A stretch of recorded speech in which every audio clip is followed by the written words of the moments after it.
Prime Minister fights for survival as more Conservative MPs openly call for her to go. In the last hour, the most senior Conservative backbencher, Sir Graham Brady, has been seen walking into Downing Street to meet the Prime Minister. The Prime Minister invited Sir Graham in to judge the mood in her party. This afternoon it's bleak and there are an increasing number of MPs saying Liz Truss has to go.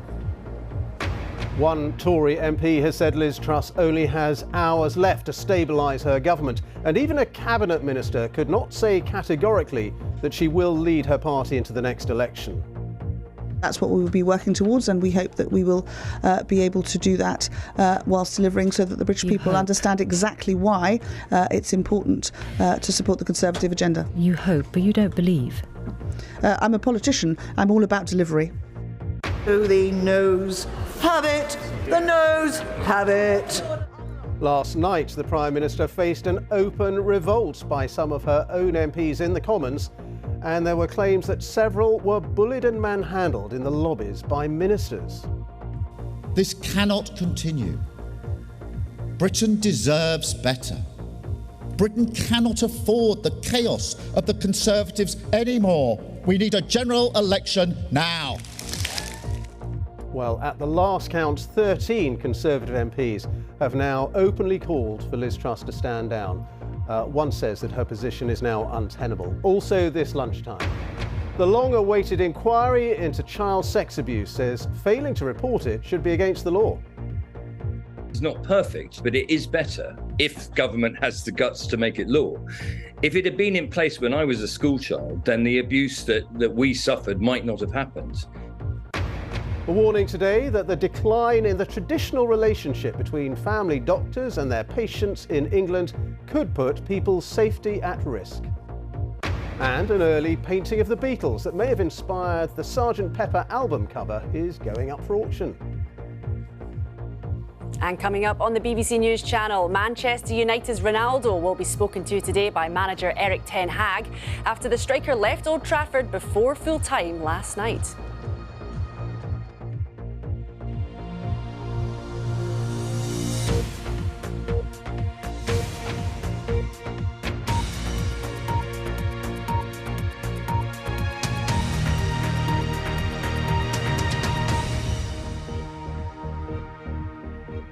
Hello, good afternoon. The Prime Minister is fighting for her political survival after a chaotic 24 hours which saw her Home Secretary resign and an open revolt in the House of Commons. One Tory MP says Liz Truss now has only a matter of hours to stabilise her government.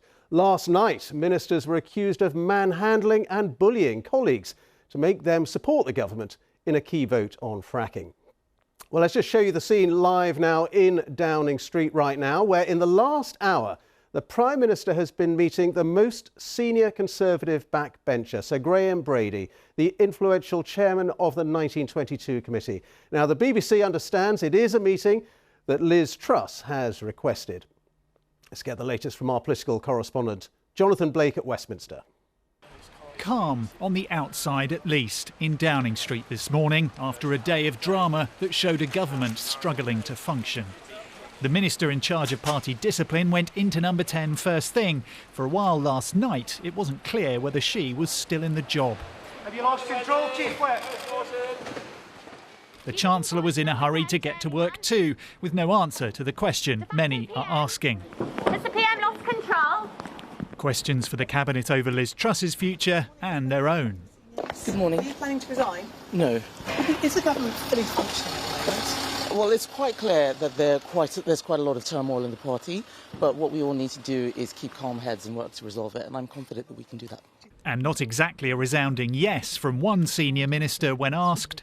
Do you believe that she will definitely lead you into the next general election? That's what we will be working towards, and we hope that we will be able to do that whilst delivering, so that the British people understand exactly why it's important to support the Conservative agenda. You hope, but you don't believe. I'm a politician. I'm all about delivery. How long can the Prime Minister last? Yesterday, Suella Braverman quit as Home Secretary, saying she had concerns about the future of the government and pointedly suggesting the Prime Minister should take responsibility for her mistakes. Enter Grant Shapps at the Home Office, a critic of Liz Truss who backed her rival Rishi Sunak for leader. Division! Clear the lobby! The government's day got worse in Parliament, with confusion over whether a vote on fracking was being treated as a test of confidence in the government. A Labour MP claimed he saw Conservatives being bullied and manhandled into backing Liz Truss, all of it leaving Tory backbenchers in despair. This is an absolute disgrace. As a Tory MP of 17 years, who's never been a minister, who's got on with it loyally most of the time, I think it's a shambles and a disgrace. I think it is utterly appalling. More than a dozen Conservative MPs have now said the Prime Minister should go. For others, her time is running out. I think it seems as though her position is untenable now. But, let's see what today holds. But from my point of view, it does seem like the confidence of MPs has been lost. And I don't know how that would come back, really. Last night's scenes were very distressing, humiliating in some ways. And the number one job of government is to get MPs through the lobby, to get government business through. And that clearly was very difficult last night. But Labour say enough is enough. In a speech to trade unions this morning, Sir Keir Starmer was scathing. This cannot continue. Britain deserves better. Britain cannot afford the chaos of the Conservatives anymore. We need a general election now. Into the back door of Downing Street earlier, Sir Graham Brady, the MP who'll know better than any how much support the Prime Minister has left. Jonathan Blake, BBC News, Westminster. And live now to our chief political correspondent, Nick Eardley, who's in Downing Street with the very latest from there, because Sir Graham Brady is very, very important, because he's a man who can make or break Prime Ministers. He is, Ben, and it's his counsel that often leads to Prime Ministers knowing when the game is up. The Prime Minister asked for this meeting. We're told that she wanted to judge the mood of her party. But when Graham Brady's in there, I suspect he'll be telling her that the mood of the Conservative Party this afternoon is dire, quite frankly. There are no shortage of Tory MPs wandering around Parliament this morning with their head in their hands, absolutely terrified of what's going on to the party, but also absolutely furious at what went on in Parliament yesterday. So Graham's somebody who keeps his cards very close to his chest. We don't know, quite frankly, how many MPs are privately calling for the Prime Minister to resign. But the fact that these talks keep happening, the fact that Sir Graham is in there just now with the Deputy Prime Minister, Therese Coffey, with the Chairman of the Conservative Party, Jake Berry as well, suggests that Number 10 is very aware of how deep this crisis is and is judging whether it can find its way out. All the time we are getting more Tory MPs who are openly calling for Liz Truss to stand down. It's 14 now, which might not sound like a huge number, but what will worry Downing Street is that it's grown considerably overnight. It was only about half a dozen last night, and those events last night in Parliament, the chaos around that vote on fracking, seemed to have made the situation even worse. And I can say that, speaking privately to Tory MPs, some of those who weren't quite in a place yesterday where they were saying the Prime Minister was done are now moving towards that position. There is no doubt that the chaos of yesterday has made the Prime Minister's position even more precarious. The judgment that she will be making in Downing Street as we speak is how precarious that is, and in truth, whether she has any chance at all of both getting back some stability in her party and some credibility as Prime Minister. Nick, for the moment, thank you very much indeed, Nick Eardley there in Downing Street. And let's go live to our political correspondent, Alex Forsyth, who's in the Houses of Parliament. And let's talk more about the huge drama we saw there in the Commons last night. Accusations of ministers physically forcing Tory MPs to vote with the government. What has been the fallout there today? Well, Ben, this morning there was a sense of the morning after the night before, with the real fury continuing. Of course, we know there had been deep unrest within the Conservative Party really since that mini-budget and then Liz Truss's colossal U-turn after. But last night just exacerbated everything. Just a brief reminder of what happened. There was a vote effectively on fracking, the idea of drilling gas out of the ground. Now, Conservative MPs were left unclear about whether that vote was what's called a confidence vote, a test of their loyalty to the government. They were going through the voting lobbies. They were totally unclear about what was happening. The chief whip, who is the person in charge of party discipline, at some point felt her authority had been so undermined. She told Conservative MPs, several have told me, I'm no longer the chief whip. There was a period when no one in government could say whether that was or wasn't the case. We were later told the chief whip and the deputy were still in post. But the level of chaos and confusion has led many Conservative MPs who perhaps privately questioned Liz Truss's authority before to now say, is this a government that is really functioning? And I think that is why we've seen the number who've publicly come out and called for Liz Truss to go grow throughout the morning. It is worth saying, though, Ben, for those who do want to see Liz Truss removed, the problem they still have is this. This is not a united party. It has not been a united party for some time. There is no clarity on the path or the person, even, that MPs who want to see Liz Truss out might follow. Those conversations are happening at every level of the Conservative Party. There is no doubt this is a moment of great jeopardy for the Prime Minister, but there is also no clarity about what comes next. Alex, thank you very much. Alex Forsyth there in the Houses of Parliament. And let's talk to our business correspondent, Theo Leggett. How are the markets reacting to this huge political turmoil that we're seeing at Westminster? Well, remarkably, Ben, we've had weeks of turmoil on the markets, haven't we? But today they're relatively stable. The government's cost of borrowing has gone down a little bit. The pound is relatively stable. And I think there's a good reason for this. Although the political tensions are rising, there's chaos out there, economically, the government is more stable than it's been for a few weeks, and that's because the big U-turns have already been done.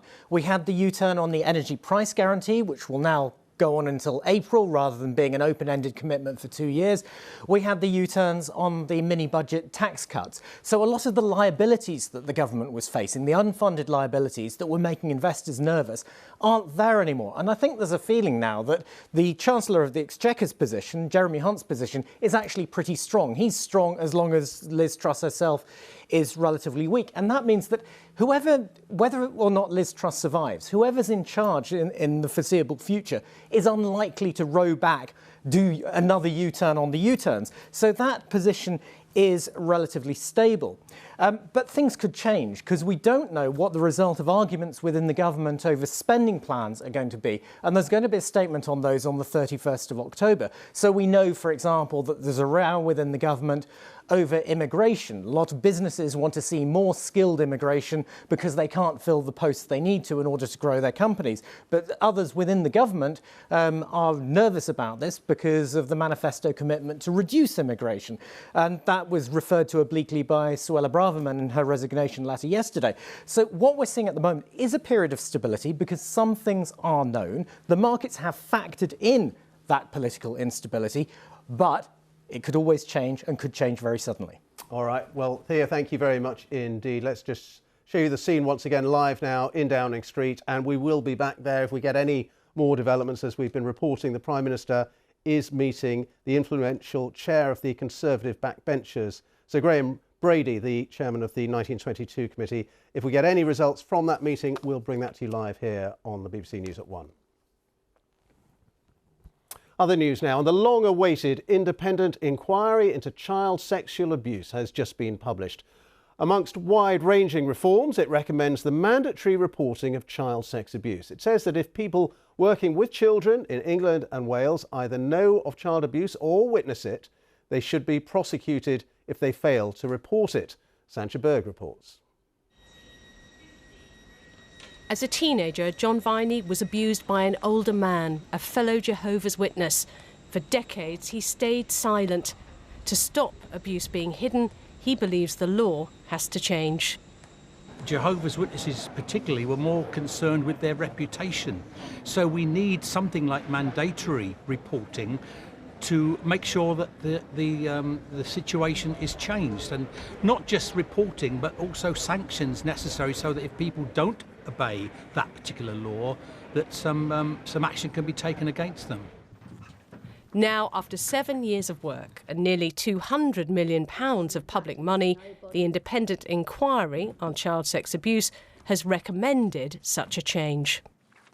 Government and society has a moral, ethical and social responsibility to make the safety and protection of children an absolute priority.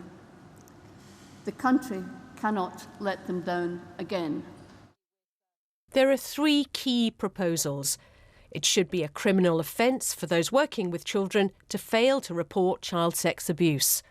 There should be financial redress for those who have been let down in the past by state and non-state institutions, and there should be new authorities set up to improve child protection in England and Wales. The survivors have been heard, and it's been a long wait for that. And the mandatory reporting ask in the report is not perfect, but it is better if government has the guts to make it law. If it had been in place when I was a school child, then the abuse that we suffered might not have happened. And it could stop the culture of cover-up, which is still there, which is institutions putting reputation before the safety and the happiness of children today. Many will welcome the commitment to mandatory reporting, though there are already plenty of questions about how it will work. The biggest question of all is whether the government will adopt these recommendations. Whatever its lasting legacy, the inquiry's highlighted a disturbing secret history, showing how for decades children were abused and failed by those in power. Sancha Berg, BBC News. Let's talk more about this now with our home editor, Mark Easton, who joins me now. Mark, 7 years in the making. Give us your analysis of the significance of this inquiry report. What this report chronicles is how over a quarter of a century, I think, this country has come to the horrifying realisation of an evil that exists in every crevice and every corner almost of our entire society, child sexual abuse. And the question that we must confront is, I think, is how. How an apparently civilised and cultured society like ours could allow its children to be harmed in this way. Millions of lives diminished, generation after generation, a cycle of suffering. And today's report actually comes up with an answer, but it doesn't make for easy reading. It says that our response to child sexual abuse reflected and reflects our true attitude towards children.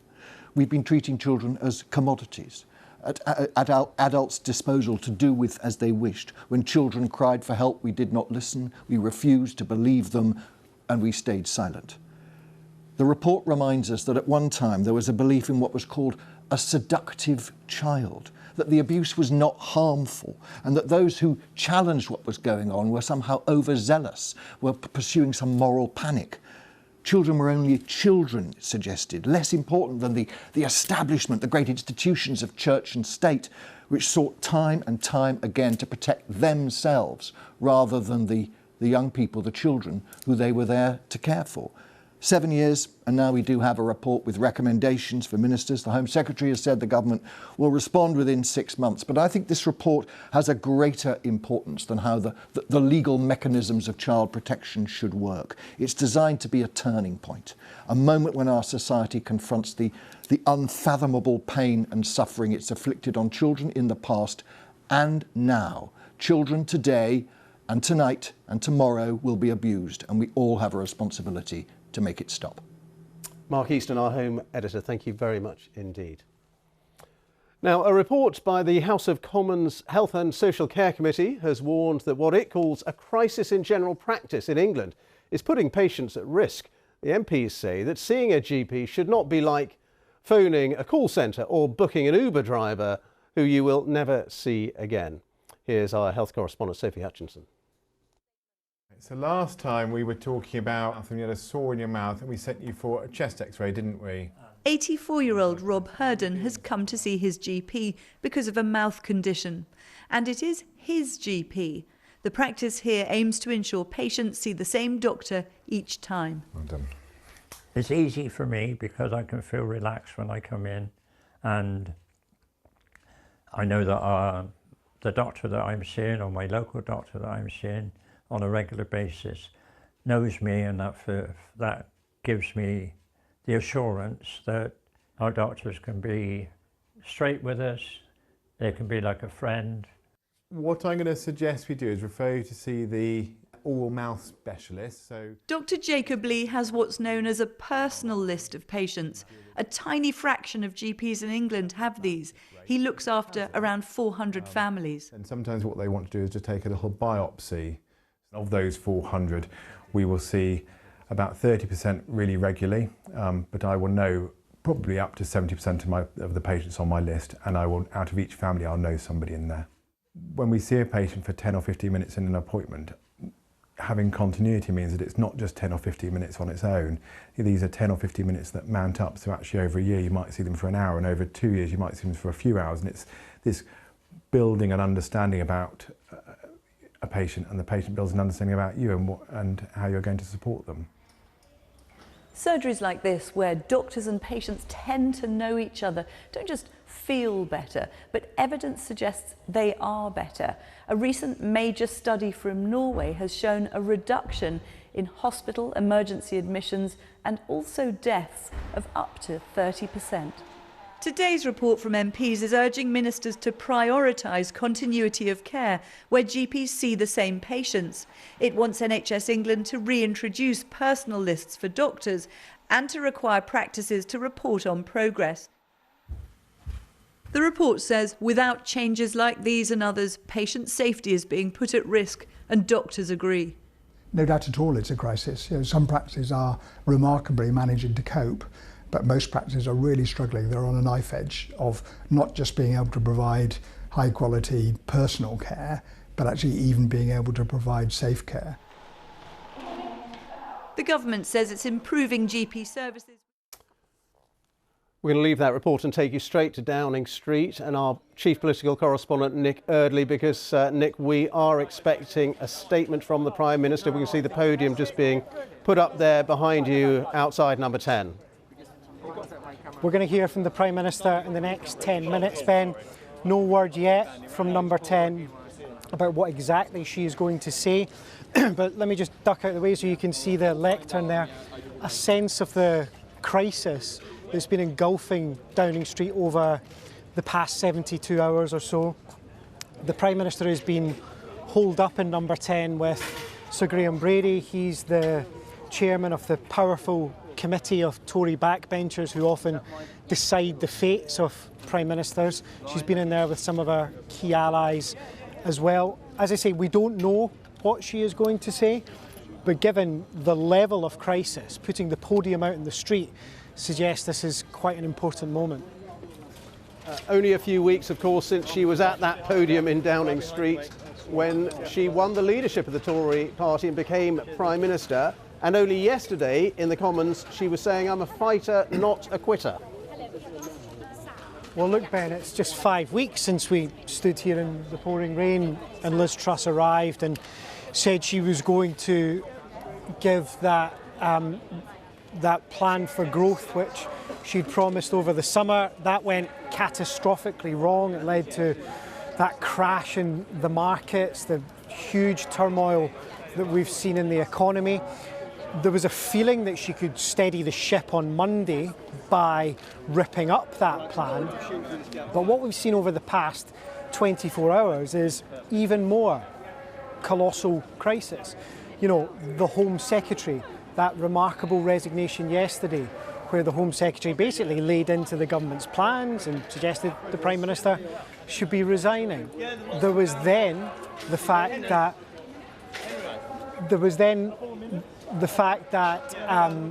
the turmoil we saw in Parliament last night, which was incredibly damaging for the Prime Minister's authority as well. Look, Ben, as I say, we don't know exactly what's going to be said by the Prime Minister in around 5 minutes' time.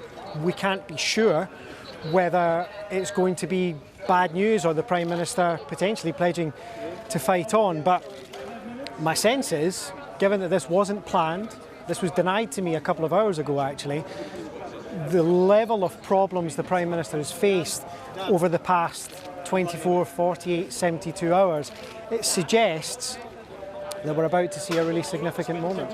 And possibly a significant moment because she has just been meeting in the last hour or so, Nick, the influential chairman of the 1922 Committee of Tory backbenchers.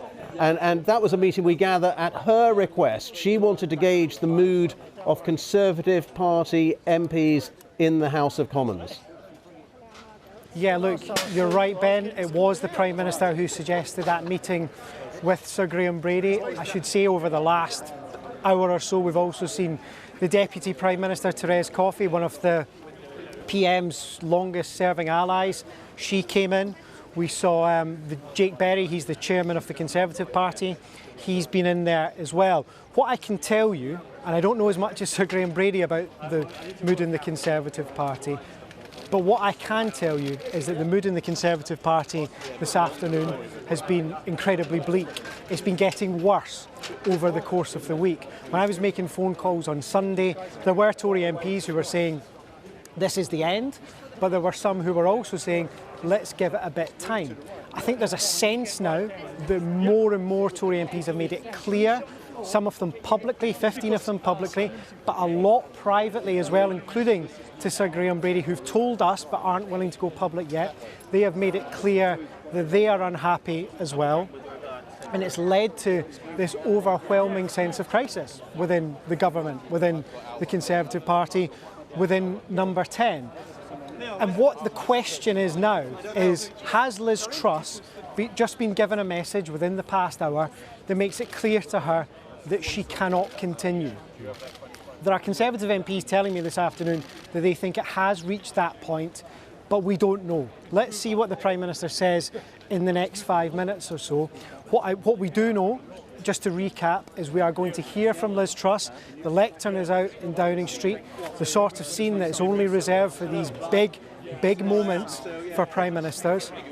What we do know is that an increasing number of Conservative MPs have broken rank to say that Liz Truss should resign. Considerably more are saying that behind the scenes. What we also know is that Sir Graham Brady, the chairman of the influential 1922 Committee of Tory backbenchers, the man who often seals the fate of Prime Ministers, he has been in there for the last hour in crisis talks with the Prime Minister, the Deputy Prime Minister, the chairman of the Conservative Party. It doesn't look good for Liz Truss. We'll know for sure in the next few minutes what she's going to say. But for the past day, her tenure in Number 10 has been hanging by a thread.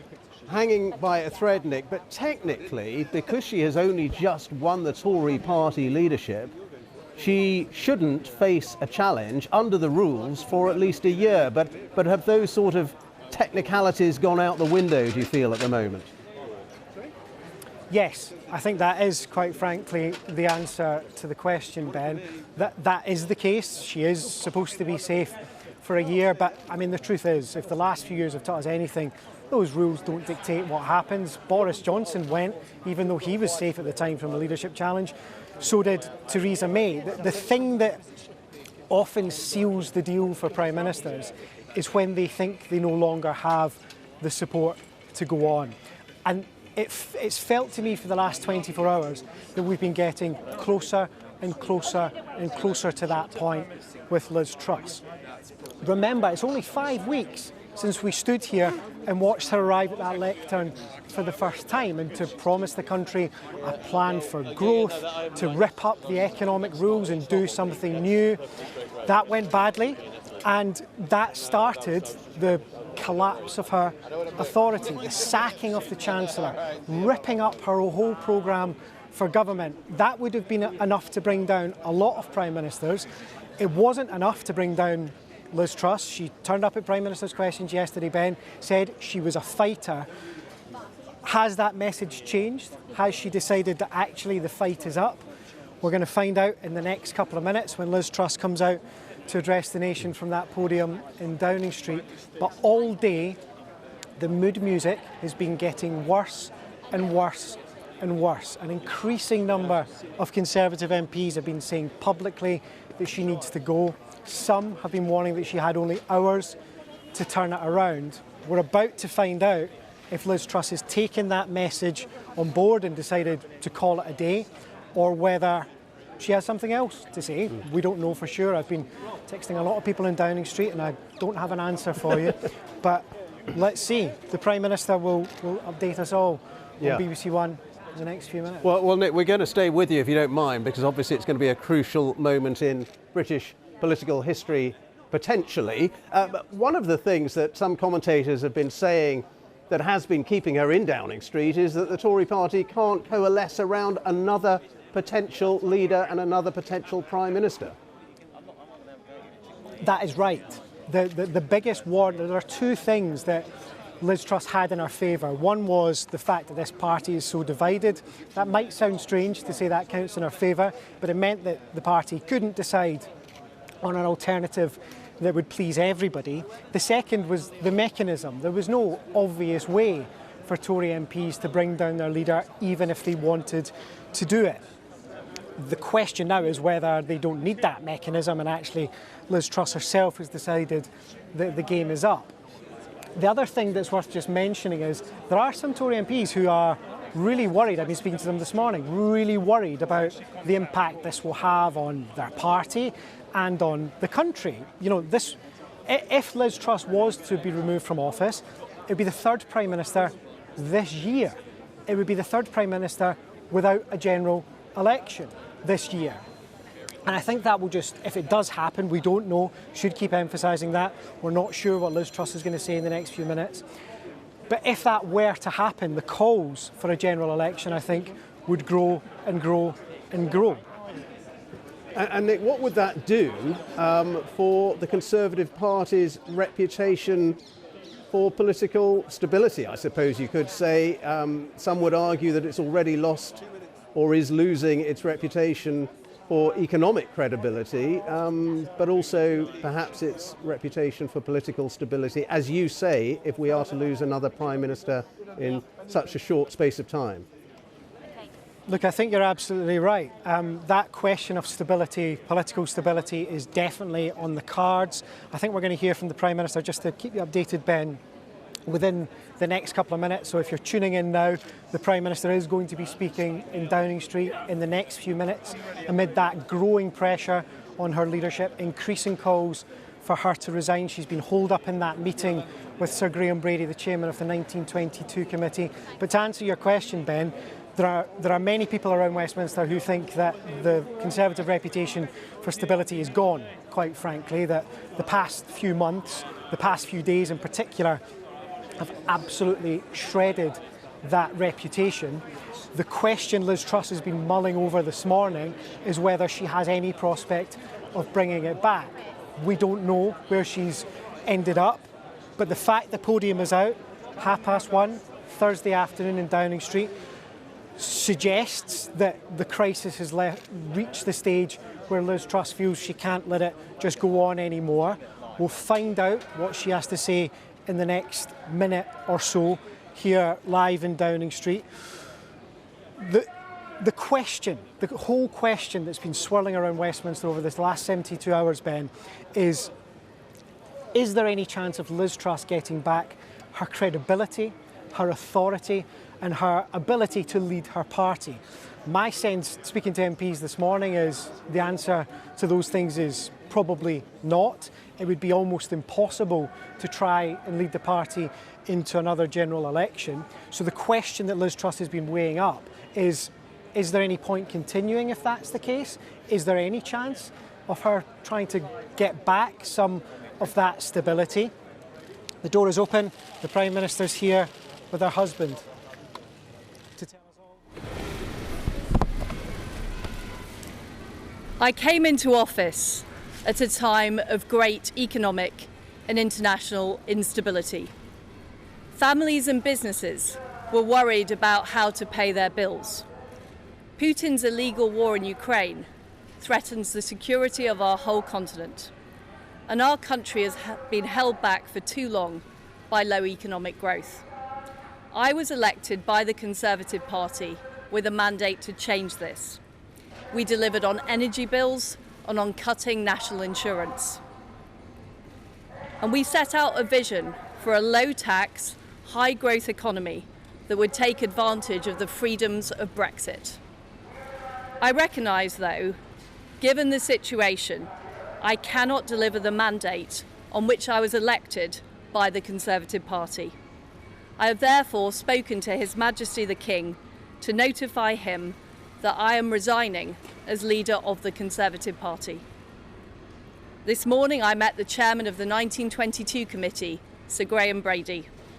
We've agreed that there will be a leadership election to be completed within the next week. This will ensure that we remain on a path to deliver our fiscal plans and maintain our country's economic stability and national security. I will remain as Prime Minister until a successor has been chosen. Thank you.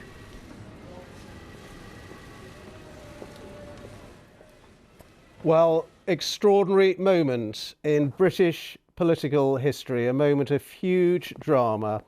Liz Truss resigning, as she just told us, as leader of the Conservative Party and therefore as Prime Minister. There will be another Conservative Party leadership election within the next week. Our chief political correspondent, Nick Eardley, is still in Downing Street. Her premiership, Nick, has lasted less time than the leadership campaign that she won.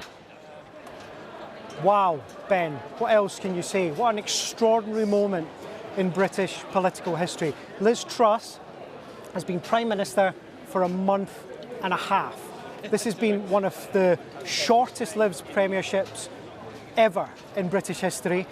And we've just heard the Prime Minister come out and say she accepts she cannot deliver the vision that she sold to her party and to the country a few weeks ago. This is a really remarkable moment. The resignation of Prime Ministers is always a big deal, but I've never seen anything like this. And let's be clear what's happened. Yesterday, Liz Truss told us all she was a fighter, that she was going to try and go on. What's happened over the past 24 hours is the level of chaos in government, the level of chaos in Parliament and the Conservative Party has led to a point where Liz Truss knows that she can't continue. And what will happen now is the quickest turnover of power that we've seen in quite some time. The Prime Minister has resigned as Tory leader. That's done. Over the next week, there will be a leadership election among Conservative MPs. This is a lightning speed change. The question now is whether the Conservative Party can coalesce around another leader, whether there's anybody that can unite the party. The answer at the moment is no. And whether the party can avoid a general election, because in a week's time, by the end of October, we are going to have our third Prime Minister of the year. Remember, 11 days today, the Chancellor is supposed to set out his plan to fill the fiscal black hole. By that time, Ben, there will be a new Prime Minister. This is an unprecedented situation, an unprecedentedly short tenure for a Prime Minister and an unprecedented crisis in British politics. And just to be clear, Nick, this leadership election will only be Tory MPs because, of course, the summer election that Liz Truss won was partly MPs, but then it was for Conservative Party members around the country who ultimately elected her as leader. This will be short and sharp and MPs only. So who do you see as the key candidates? Obviously, Rishi Sunak, one assumes, would be throwing his hat back into the ring. Yeah, look, I mean, you're absolutely right. It's a big question about who is going to take over. I mean, some early names in the frame, I can tell you, Ben. Rishi Sunak, who lost the last leadership election. I think it'll be tough for him. He's quite a divisive figure in the party. There is Penny Mordaunt, who also stood for the leadership, seen by some as too inexperienced to take on the job at a time of such crisis. The Defence Secretary, Ben Wallace, he's somebody who has suggested he doesn't want the job. I wonder if that might change now, given the level of crisis. Jeremy Hunt, the Chancellor, somebody who's managed to steady the ship when it comes to the economy, a bit anyway. Maybe he's in the frame, although speaking to Tory MPs this morning, some fear that removing the Chancellor as well as the Prime Minister, even if it was to swap to put the Chancellor into number 10, would cause even more crisis. I mean, the truth is, Ben, when I came into work this morning, we knew how bad the situation was for Liz Truss. We weren't sure we were going to end up here. There were some Conservative MPs saying she probably has a few days, she maybe has until the end of the month. Well, the level of crisis is such, the level of opposition to the Prime Minister within her own party is such, she's been delivered that message by the 1922 committee of backbenchers that it was game over. And now British politics is going to have to pick up the pieces of this remarkably short tenure in Downing Street. I don't know how that is going to pan out. To be honest, so much has caught us by surprise over the past week because it's been so unprecedented. This incredibly short tenure, the humiliation of Liz Truss's programme for government has left this office, number 10, in a very, very strange place this afternoon.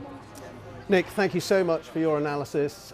Nick Eardley there, our chief political correspondent, charting what has been a moment of political history in Downing Street. The Prime Minister, Liz Truss, saying that she has spoken to the King, is resigning as leader of the Conservative Party, and therefore, as Prime Minister, there will be a leadership election in the next week, she said. She will stay on as Prime Minister until a new leader of the Tory Party emerges. Let's just show you again what we heard from Liz Truss outside number 10.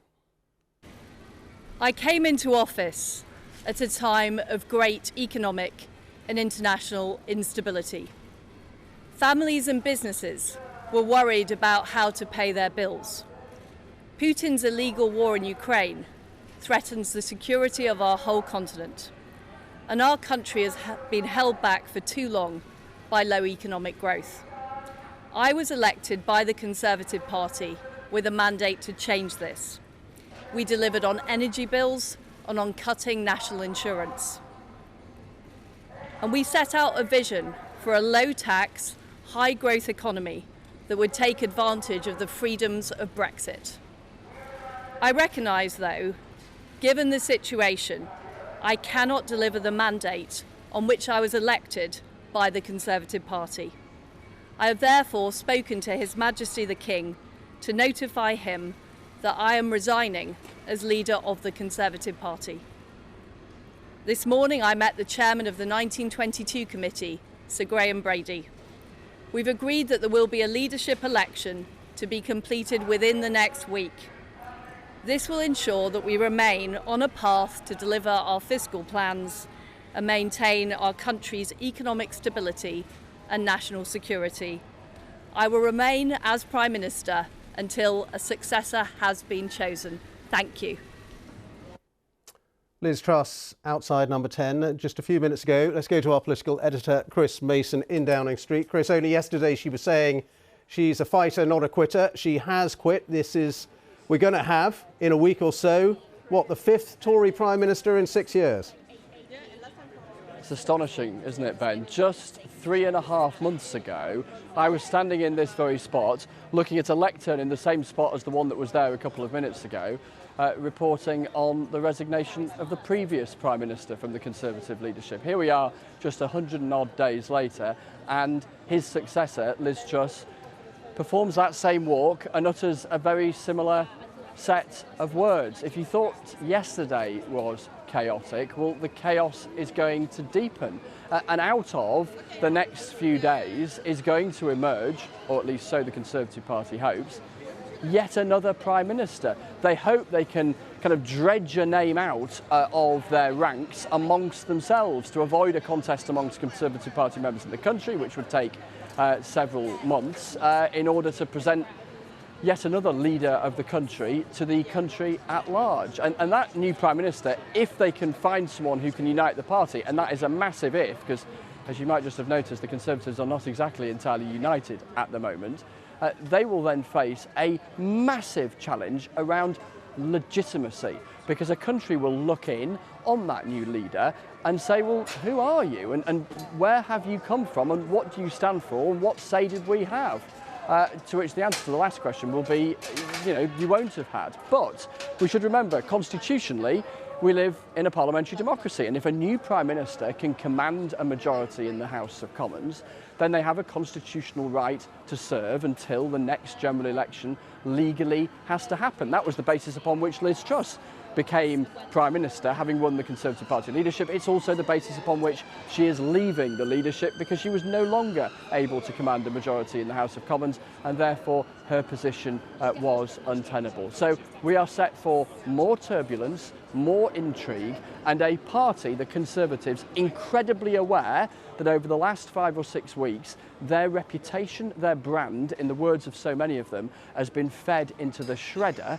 They've got to try and turn that shredder on in reverse, which doesn't work, does it? It's difficult. And that's what they're trying to do. They're trying to damage limitation as far as their brand is concerned. Very, very conscious that whoever comes next faces all the same questions that Liz Truss faced in terms of the domestic and international picture, which is incredibly difficult. Will also face a fractured party and will face the question that they lack a mandate. So a massive couple of weeks coming up, and yet another Prime Minister. 2022, the year of 3 British Prime Ministers at least.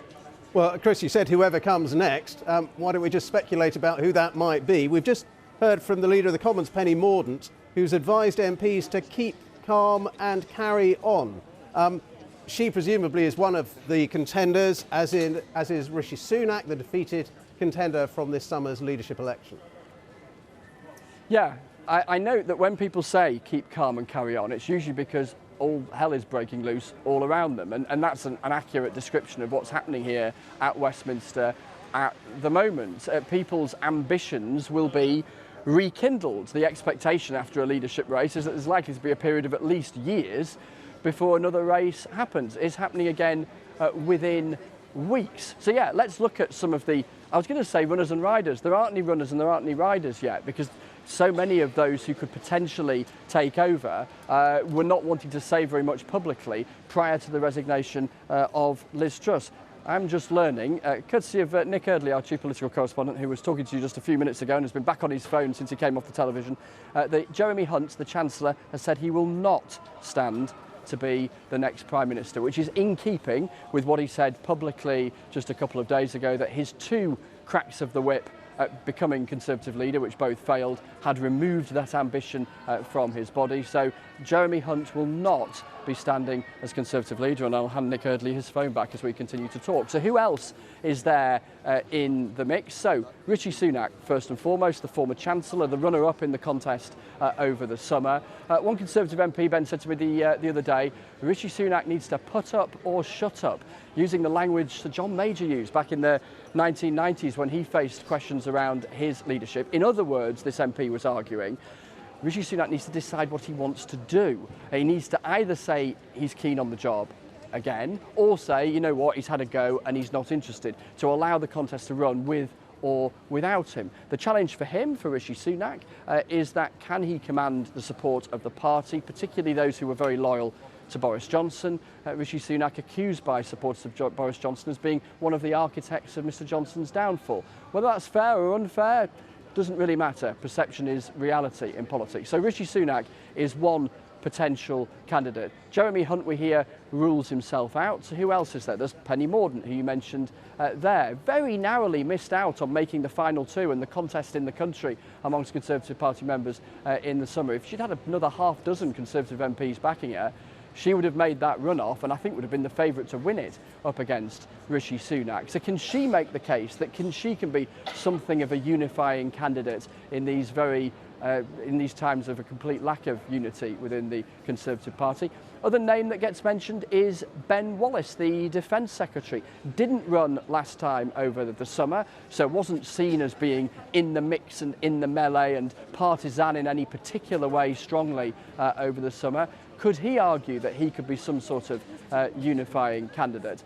They are the kind of names. One other name I should mention, because this name crops up in these conversations when I speak to Conservative MPs, Suella Braverman, former Home Secretary, so outspoken in that resignation letter yesterday after her meeting with Liz Truss and her departure from the Home Office. She's seen as a flag bearer of the right of the party, but not universally liked on the right of the party. There are other significant voices on the right of the party who might have 1 or 2 things to say about the idea of a Suella Braverman candidacy. So that's how it begins to look.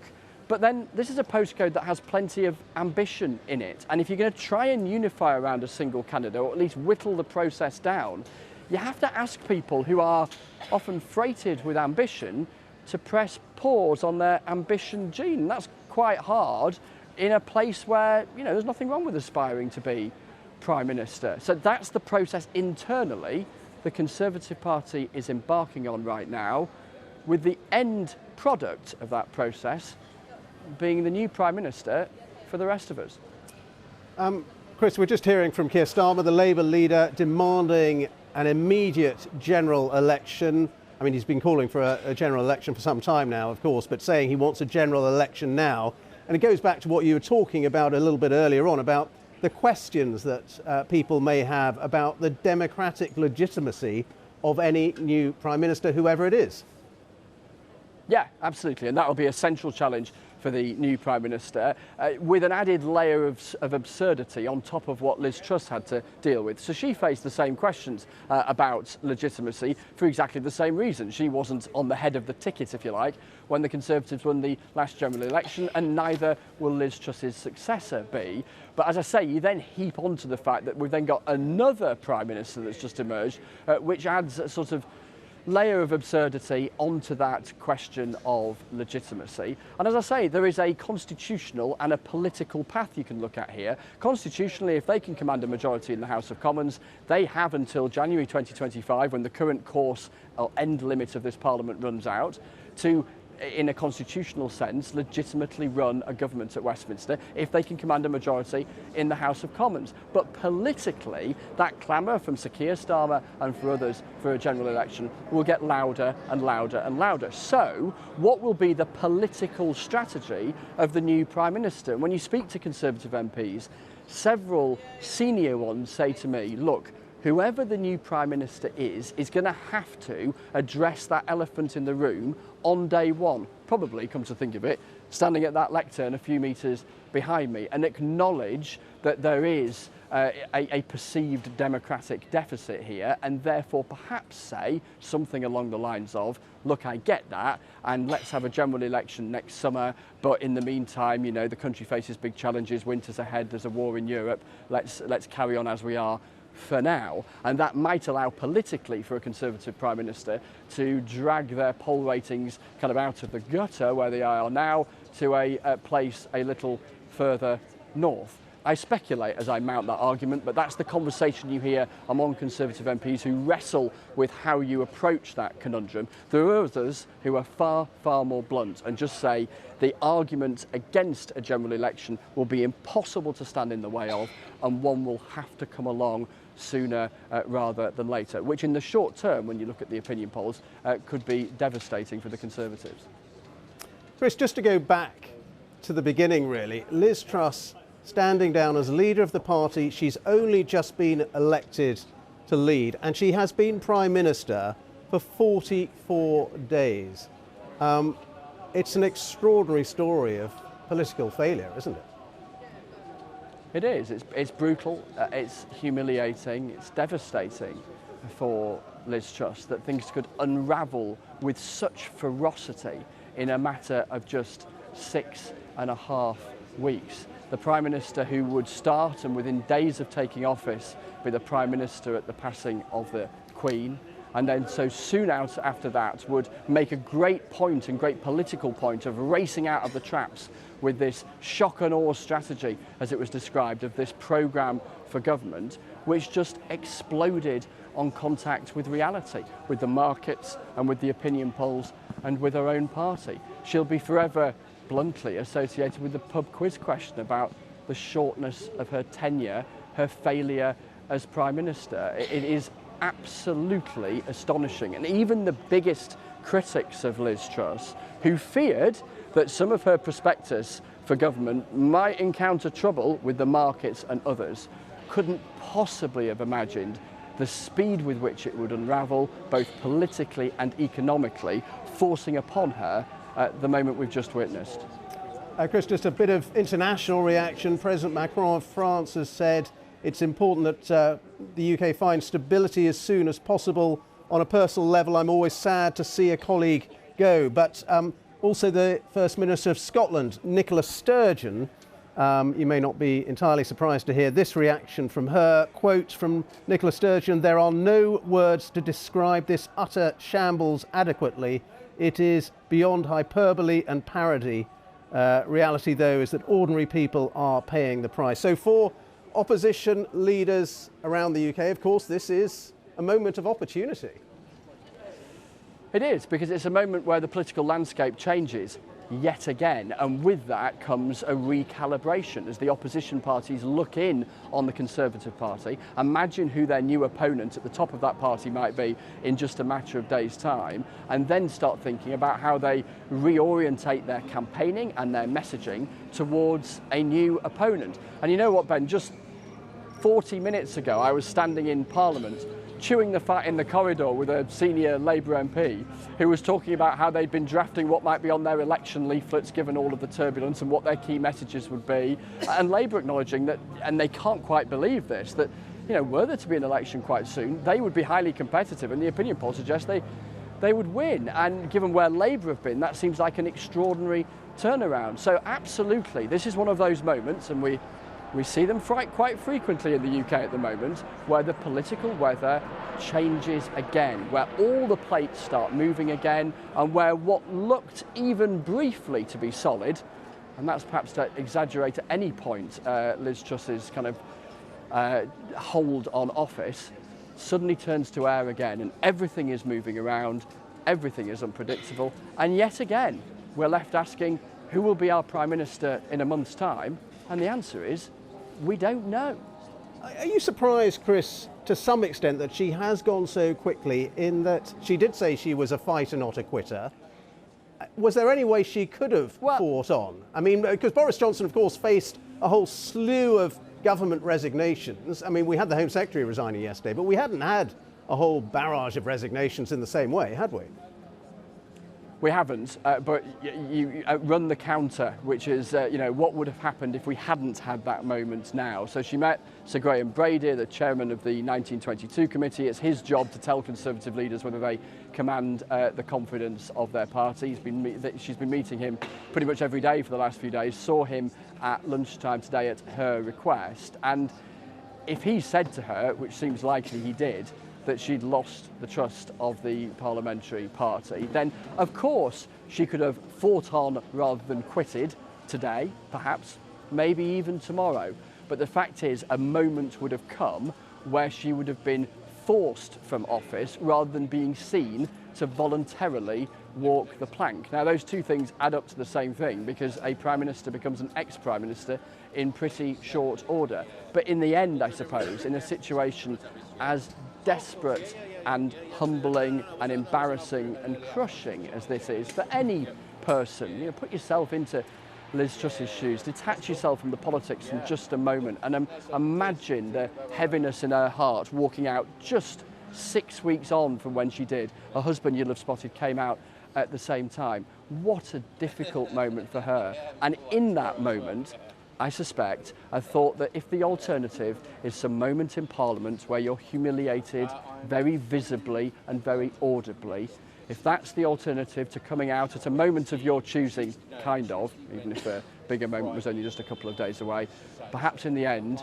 the lesser of two horrible, horrible options, that's the one you would choose. So I think she would argue she fought until quitting was inevitable. Just one last question, Chris, and then I'll let you go and get reaction from everybody else at Westminster there. But I mean, yesterday at Prime Minister's Questions, Keir Starmer, the Labour leader, opened by saying, there's a book, I'm told there's a book about you, Prime Minister.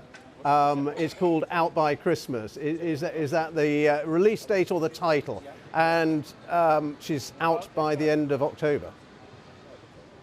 Yeah, quite. As it turns out, incidentally, I understand that book, written by Harry Cole, the political editor of The Sun, and a second author as well, had already had its title changed to Out of the Blue, which neatly captures any kind of consequence, doesn't it? And obviously blue being the colour of the Conservative Party. I suspect there's at least an additional final and first chapter being bashed out rather rapidly for that particular tome. But yeah, I mean, she was the subject, wasn't she, of mirth and ridicule from the opposition parties yesterday. Again, not the place any Prime Minister ever wants to be in. And you know, it won't be the only book, that book you refer to, about Liz Truss, because the sheer scale and headline-making nature of her rise and fall, the roller coaster of the Liz Truss premiership, the shortest roller coaster but also the steepest roller coaster in contemporary British political history, will be subject to a huge amount of analysis and scrutiny and history, because that's what it is. It's a history-defining premiership from her perspective for all the wrong reasons. Chris, very grateful to you for all your time there in bringing us the latest on what has been an extraordinarily dramatic day outside number 10 Downing Street, with Liz Truss announcing her resignation as leader of the Conservative Party. There will be a new leader and a new Prime Minister within a week. Well, welcome to viewers both here in the UK and right around the world. The British Prime Minister Liz Truss has resigned after little more than 6 weeks in office, 44 days in all, marked by some of the greatest turmoil in post-war British politics. Liz Truss has admitted in the last few minutes she could no longer deliver the mandate that she was elected on. Her decision followed a meeting with the senior Conservative Party backbencher, Sir Graham Brady. The Conservatives will hold an election to replace her within the next week, producing the third British Prime Minister since the summer. The Labour Party has called for an immediate general election. In a brief statement in Downing Street, Liz Truss blamed turbulent economic conditions for the trouble her government's run into. I came into office at a time of great economic and international instability. Families and businesses were worried about how to pay their bills. Putin's illegal war in Ukraine threatens the security of our whole continent, and our country has been held back for too long by low economic growth. I was elected by the Conservative Party with a mandate to change this.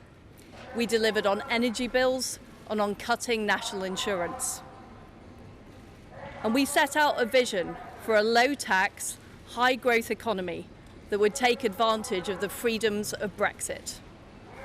I recognise, though, given the situation, I cannot deliver the mandate on which I was elected by the Conservative Party. I have therefore spoken to His Majesty the King to notify him that I am resigning as leader of the Conservative Party. This morning I met the chairman of the 1922 committee, Sir Graham Brady. We've agreed that there will be a leadership election to be completed within the next week. This will ensure that we remain on a path to deliver our fiscal plans and maintain our country's economic stability and national security. I will remain as Prime Minister until a successor has been chosen. Thank you.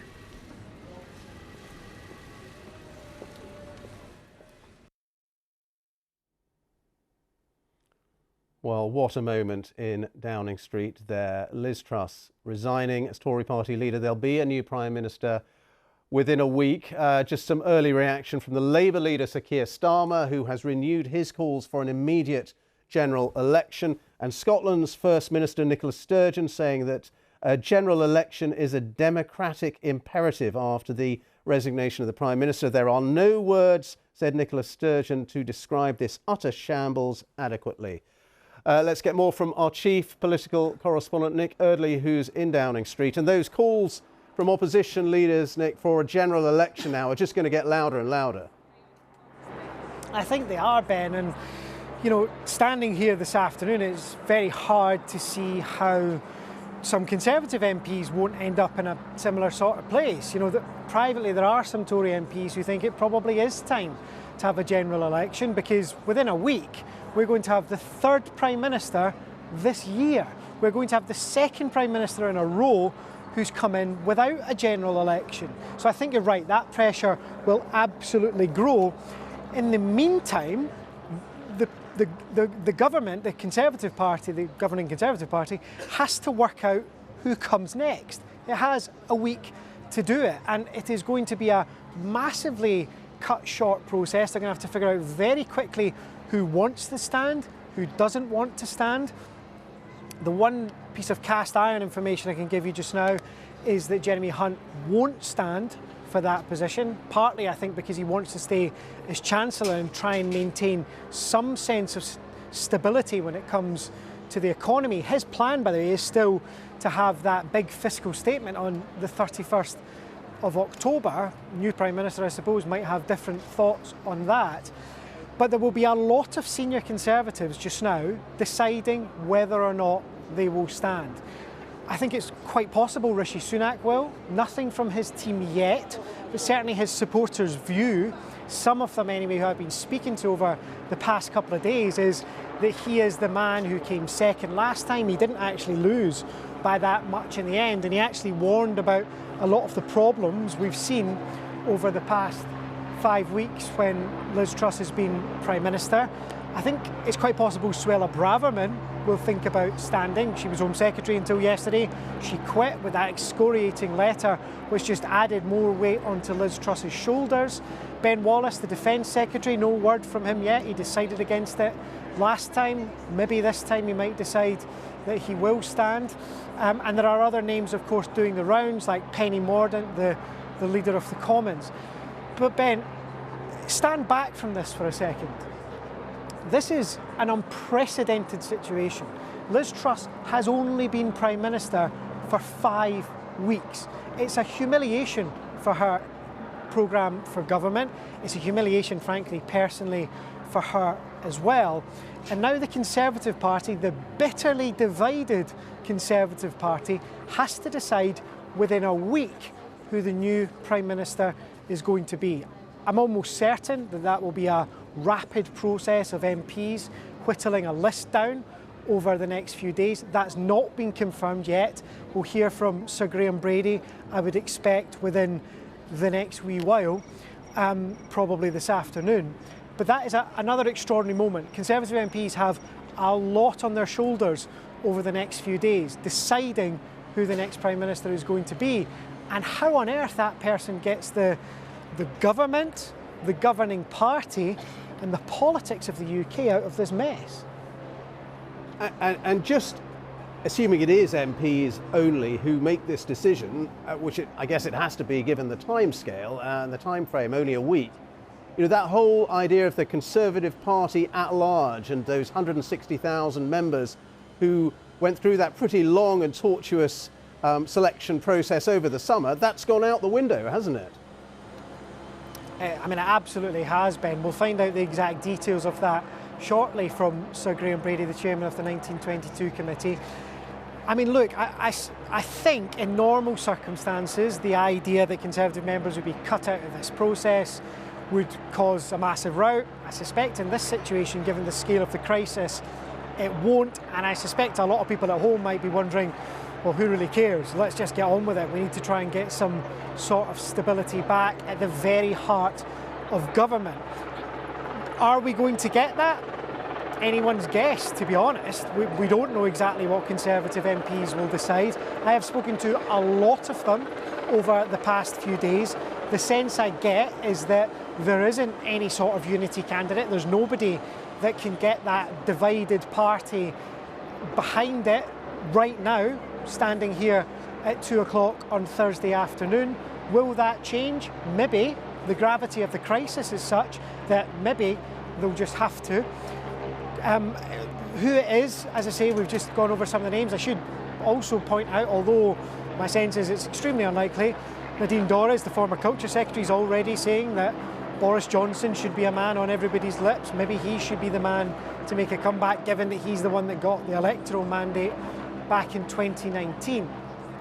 But Ben, look, I've not been in politics for as long as some people. I've been here at Westminster for about 6 years, but having spoken to some longer serving colleagues, some MPs who've been here for decades, I don't think anybody's seen a crisis like this. And the big question that the government now faces, what's left of the government, the big question the Conservative Party faces, the big question the country wants answers to, is how on earth does the does the government get out of this crisis? Nick, thank you so much. For the moment, Nick Eardley there, our chief political correspondent.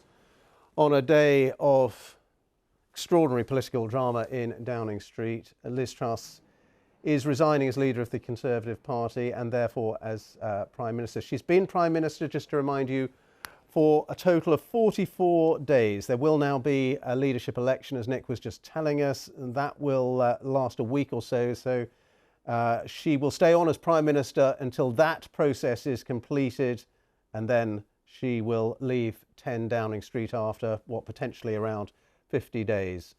Let's get some reaction now from my colleague Anita McVeigh, who is at Westminster for us this afternoon. Anita.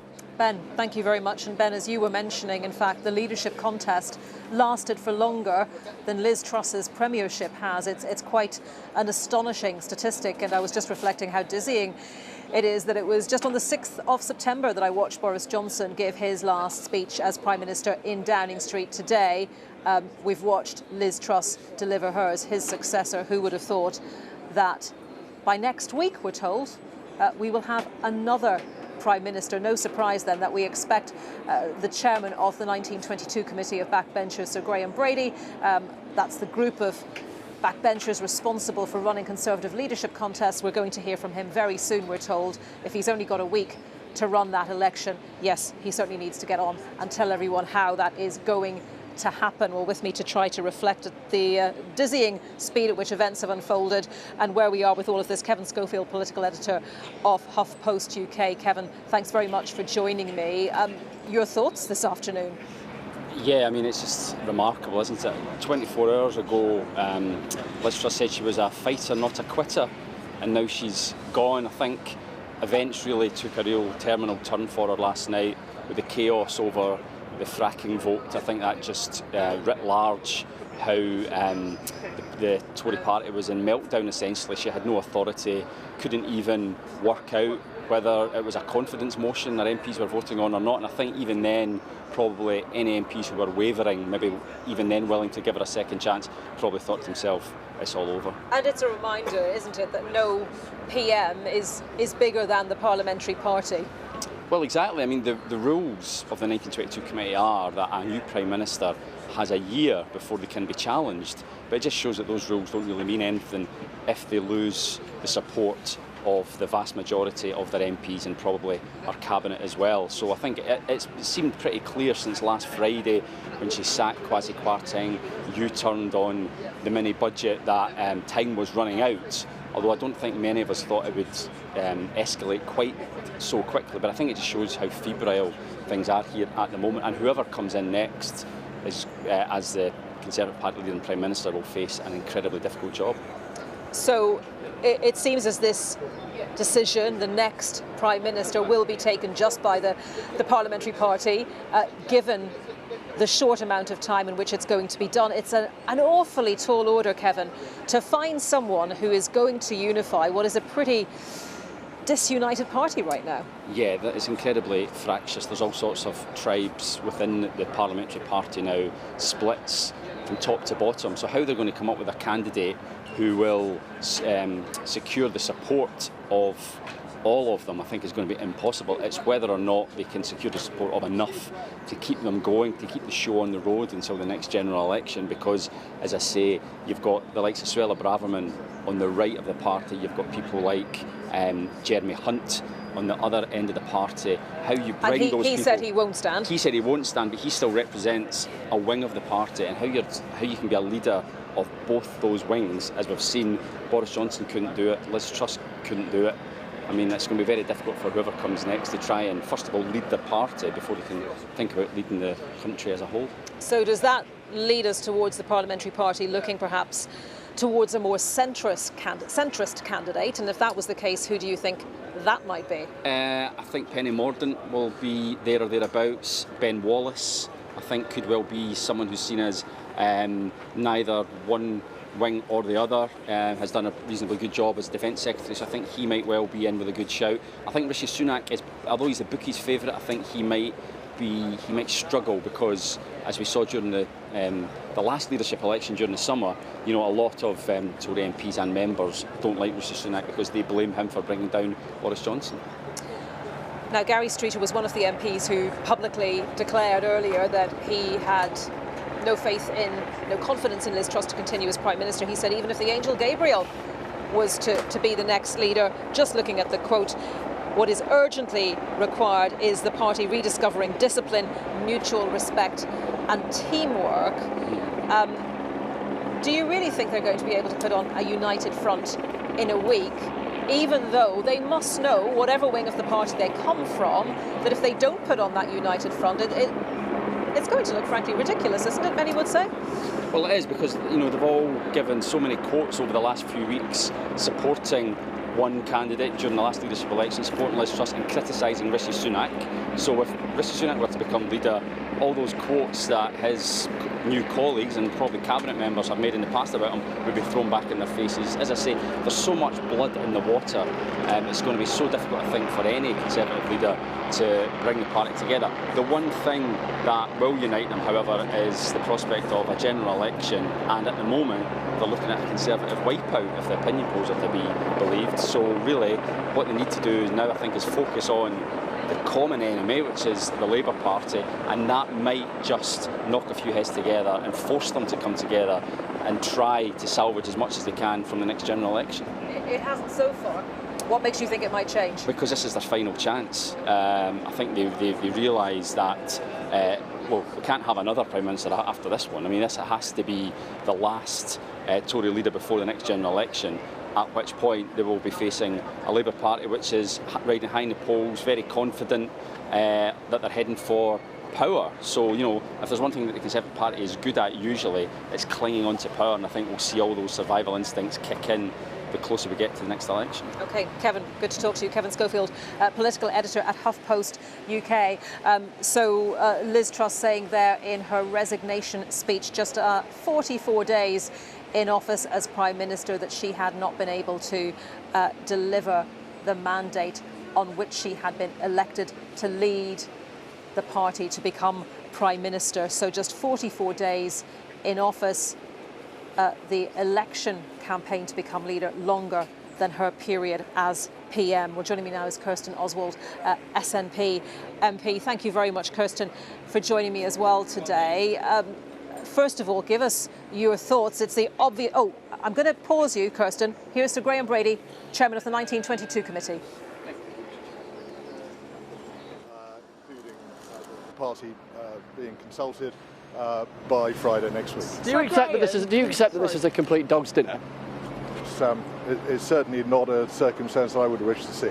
So, Graham, will you have to make the threshold for nominations really high in order to flush out candidates? You just can't waste time on this now, can you? I think these are details that will be clear later on. I haven't got any more detail to share with you now, but there will be some clarity later this afternoon. How disappointed are you? Just one more question. How disappointed are you in this? This is the third Prime Minister in 4 months. The public must be looking at this thinking, what on earth is going on? This is the governing party. Absolutely, and I think we're deeply conscious of the imperative in the national interest of resolving this clearly and quickly. So they're not just be a general election, Sir Graham. They're not just be a general election. How can you continue to keep in the next clearly isn't a matter for me. Will there definitely be two candidates going forward to the membership? The party's rules say there will be two candidates unless there is only one candidate. So if somebody drops out, it could only be one. If there is only one candidate, there is only one candidate. Do you expect that to happen? I really can't give you any more detail. Whose idea, Sir Graham, was it to have this contest truncated to 1 week? Was it Liz Truss's idea, or was it your proposal? I think it's a matter on which there is a pretty broad consensus. And is that because of Victoria Are you live? Thank you. Are you live? Right, Ian. Sorry, so Tories will pick. Nathan, we're doing a live with Ian. Sue. Well, there is Sir Graham Brady, who's a pivotal figure in the Conservative Party. He is the chair of the 1922 Committee of Backbench MPs. He's very, very influential. It was who went into Downing Street this morning to see the Prime Minister. She had asked to see him to gauge the mood of Tory MPs, and it's pretty clear he gave her a pretty negative message, because that then led to her walking out and announcing her resignation. And he has just spelt out what will happen in terms of the leadership election now to find a replacement for Liz Truss, and it will go to party members. Let's go back to our chief political correspondent, Nick Eardley. Well, it's not going to be just MPs. Just talk us through what we heard there from Graham Brady. Well, look, Ben, let's wait and see what happens over the next few hours, because what Sir Graham Brady said is that as things stand, the rules are that the last two go to the membership unless there's only one left. So that does suggest to me there is still a bit wriggle room, and one of the wheezes that's been discussed in Parliament over the last few days is that MPs could set such a high threshold that only a MP with a lot of support would get there. I'm not certain what's going to happen, to be frankly honest with you. As I said a few minutes ago, this is an unprecedented crisis, unprecedented situation. For Conservative MPs, it's an unprecedented situation to be in. So what happens now? Well, I think we will get more details by the close of play today from what Sir Graham just said. I think he will be conscious that you need to spell out how the next Prime Minister is going to be chosen, if the next Prime Minister is going to be in number 10 within the week. What's likely to happen? I think there are a lot of MPs who do not want this to go to the Conservative Party membership, who are worried about that and think that you just need to get it over and done with as soon as possible. The logistics of trying to consult the membership within a week are extremely hard to figure out unless it was a quick online ballot, but even then you'd have to whittle it down to the last two extremely quickly. So we wait for more details on exactly what happens. Yeah, so Graham Brady just said that the new Prime Minister will be in place before the fiscal statement on October the 31st, which is obviously a crucial date. As you say, they would clearly like one candidate to emerge. Who is that going to be, though? How likely is that the whole parliamentary party can coalesce around one candidate? It's unlikely, is the simple answer, Ben. This morning it seemed pretty much impossible to me, actually, when I was chatting to Tory MPs in Parliament. I mean, we should emphasise the reason that we keep talking about Conservative MPs is they are so influential at the moment. You know, for the second time this year, they are going to play an absolutely key role in deciding who our next Prime Minister is, either whittling it down to the last two or choosing the person themselves. Can they coalesce around one person? At the moment, I think it's extraordinarily hard to see.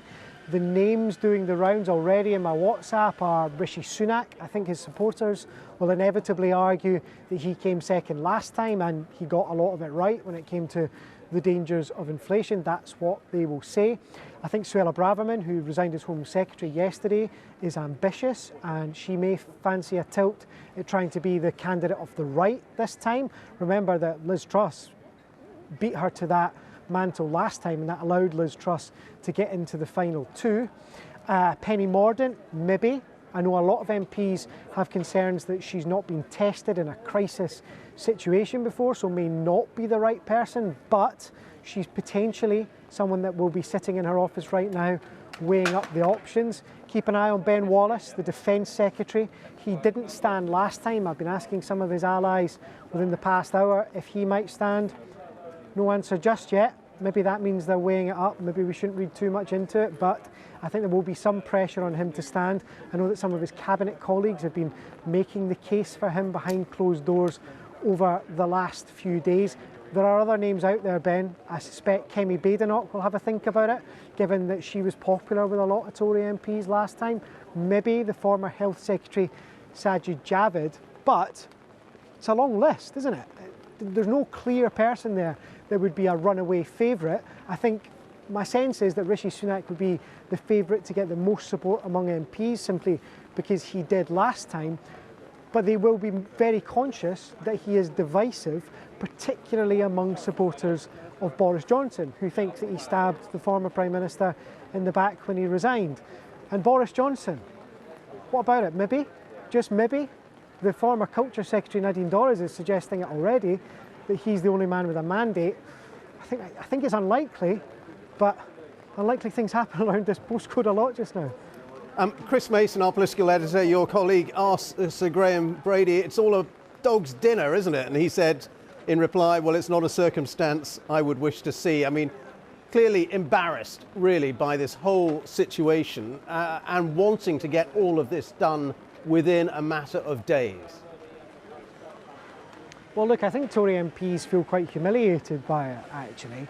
You know, the level of embarrassment I've picked up over the last few days, the level of feeling that this is just, the show has completely come off the road, there are no wheels left on the car, things are extraordinarily bad.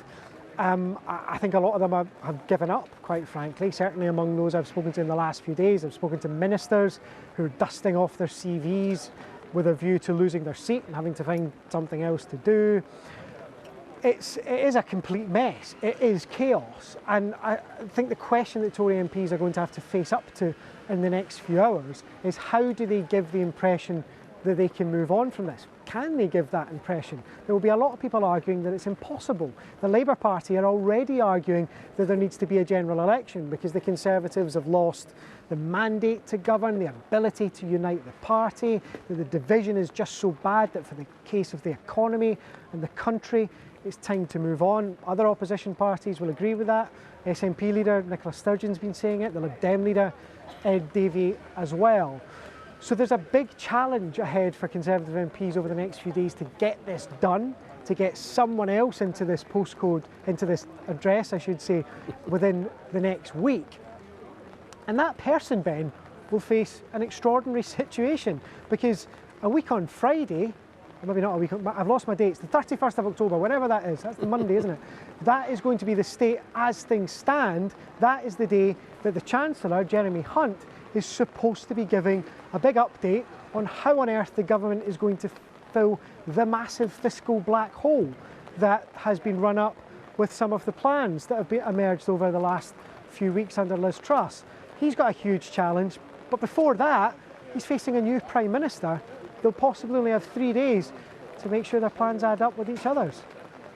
Nick, good to have you with us once again. Nick Early there, our chief political correspondent in a slightly drizzly Downing Street, also a Downing Street that has seen extraordinary moments in the last couple of hours with Liz Truss announcing her resignation as leader of the Conservative Party. As Nick was saying there, a new Prime Minister should be in place within a few days once there has been that Tory party leadership contest. Let's go for more reaction back to my colleague Anita McVeigh at Westminster. Ben, thank you very much for that. Yes, so by next Friday, the 28th of October, we're told that there will be a new Prime Minister in place. And you would think that one of the lessons of what's unfolded since Liz Truss became Prime Minister is that the Prime Minister of the day has to, above all else, enjoy the support of her or his parliamentary party. But we did hear there from Sir Graham Brady, chairman of the 1922 committee, that the membership will somehow be included in this decision-making process. Just a week, so a really fast timetable. Let's get some reaction now from Kirsten Oswald, SNP MP. Kirsten, thank you very much for joining me. You may want to just tuck yourself in ever so slightly as the rain pours down. First of all, just take stock for us about what's happened in the last couple of hours. I mean, obviously there were suggestions that this moment was coming. Still extraordinary to see. It is extraordinary, and you know, I suppose we could use that word to describe almost any number of events over the last weeks and months actually, and you know, perhaps it is extraordinary to see, but I think for a lot of people it's not before time. I think that there have been calls even from within the Conservative Party for the Prime Minister to go, and it is absolutely right that she has done so. But I think that there are an awful lot of unanswered questions remaining. We've heard about the desire from the Conservatives to have another Prime Minister in place within a week from now, and quite confusing to me ideas about how they are going to make that happen by consulting their members. But there's obviously a big elephant in the room there. There are people that should be consulted about who the Prime Minister should be, and that's the general public. That's what's missing here. This has been a real democratic issue, and it's getting a bigger one if there is a suggestion that we should simply accept another Prime Minister who we didn't vote for being imposed upon us. But the bottom line is there is no mechanism to get to a general election. You want one, the Lib Dems have called for one, Labour is calling for one, but there isn't a mechanism to get to that point, is there? Well, do you know, that actually is something that the Tory members of Parliament need to think about for themselves. They need to grow a backbone on this, if I might say so. It's not good enough that we have this continued chaos, this notion that we just slot someone else in to an office and that we all carry on. I mean, there are so many people who've been slotted into office recently. This is not how a democracy should work. Westminster is not working, it's not functioning at all. And I think particularly for people in Scotland who've not voted for a Tory government since 1955, to have yet another Tory Prime Minister who we didn't vote for imposed upon us after all the chaos and damage that Theresa May has, I beg your pardon, so many Prime Ministers that Liz Truss has wrought in her short tenure, I think is really a step too far. People are paying a heavy price with things like mortgages for the damage that she has caused. I hope that everyone can hear us clearly over the sound of the rain, which is coming down heavily now. We'll do our best to make ourselves heard. I listened to a radio interview recently, and the person on the call was saying that what was happening here was a recruiting sergeant for Scottish independence. I mean, to what extent do you think that's true? I mean, I think anyone, you know, whether in Scotland or anywhere else, actually looking at this shambles that we have had to deal with over the past weeks and months would certainly very reasonably think that there must be a better way of doing things. And so it's no surprise that people in Scotland are looking at Westminster and saying, this is ridiculous, it's anti-democratic, it's chaotic, it's costing us money, it's damaging people's lives.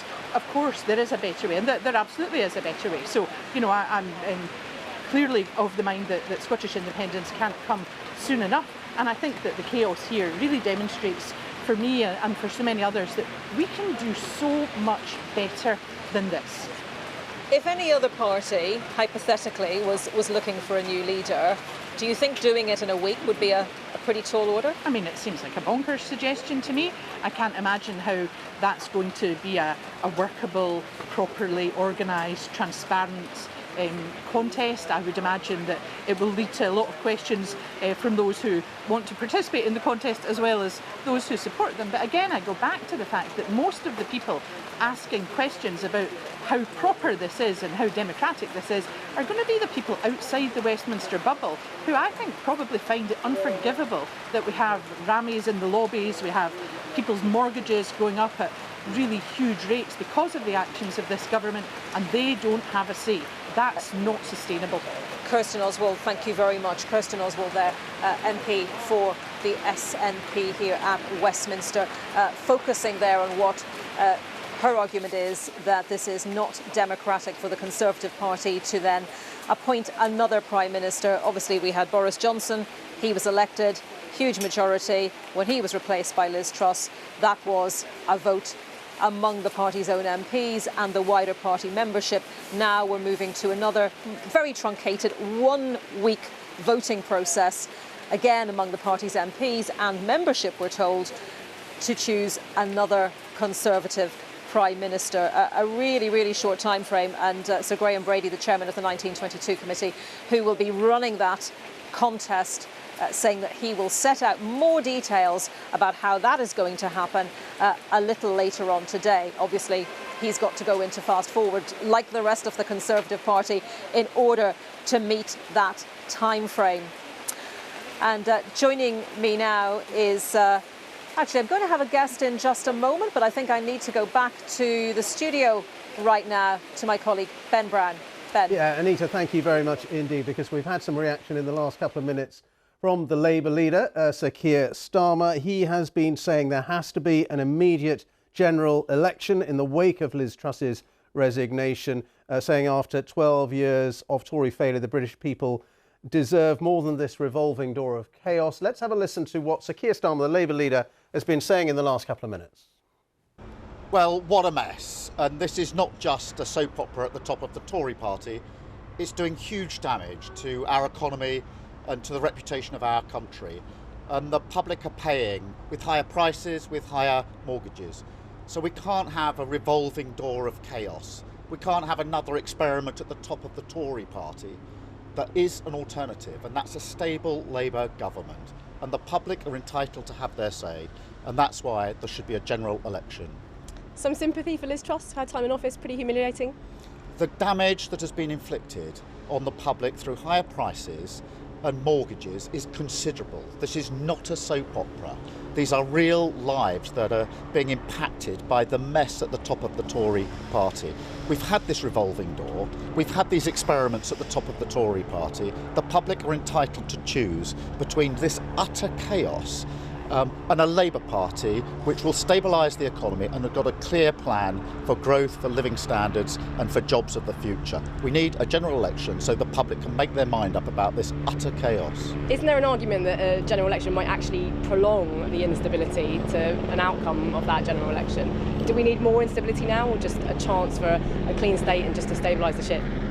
The risk at the moment is continuing with this chaos, not having a stable Labour government. So that's why there should be a general election. We can't just allow the Tory party to keep putting up the next candidate in the middle of this chaos. There is a choice. There's a Labour Party that's capable of stabilising the economy, has a clear plan, and the public are entitled to choose between that stable Labour government and this utter chaos of the Conservatives. Are you ready for government? This is not the context you would have wanted to take over. We are ready to form a government to stabilise the economy and implement a real plan for growth, for living standards, to help people through a cost of living crisis. And that's the choice now, a stable Labour government or this utter chaos from the Conservatives. So that's the Labour leader, Sir Keir Starmer, demanding an immediate general election. In the shorter term, though, let's just recap on what we've heard from Sir Graham Brady, who's chair of the Tory 1922 Committee of Backbenchers, who has been talking about how the leadership election is going to take place. And he has been saying that he expects a new leader to be in place by Friday, the 28th of October. And that is significant because it's just before the scheduled fiscal statement, which the government will be delivering on the country's finances on October the 31st. So a new leader will be in place, says Sir Graham Brady, by October the 28th, Friday, October the 28th. But exactly how that election is going to take place isn't quite clear. It depends on how many potential candidates there are. So watch this space on that. Let's go back to Anita McVeigh, who's just outside the Houses of Parliament. Anita. Thanks, Ben. And I actually have the ideal guest with me to talk about the processes, what happens, the procedures from here on in. That's Senior Fellow at the Institute for Government, Dr. Catherine Haddon. Catherine, thank you very much for joining us.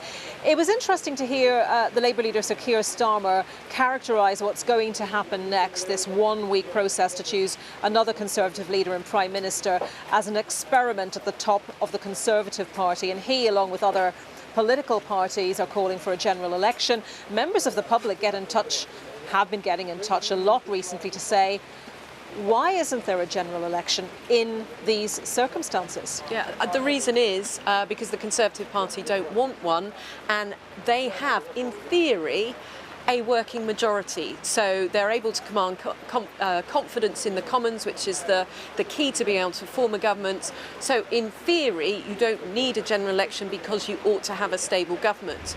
The problem is, if they can't actually form stable governments, we have another failed governments, they can't manage to control the political party and get legislation through, then the pressure increases, and constitutionally, whether there's a confidence vote or not, the correct sort of outcome is for a general election, because you have to be able to form stable governments. That's the entire purpose of general elections, is to form a majority so that we can have stable government. So even though we've just had what's unfolded over the last few weeks during Liz Truss's premiership, because in theory, as you say, the party commands a majority, that's why we're not having a general election, but presumably there are only a certain number of times that scenario could be allowed to unfold. Do you think if this happened all over again, that would be it, would be into general election territory? Absolutely, and this is really the big question mark that the Conservative Party have to solve in the next week, because it's all very well saying we want anyone but Liz Truss now, having got rid of Boris Johnson before that.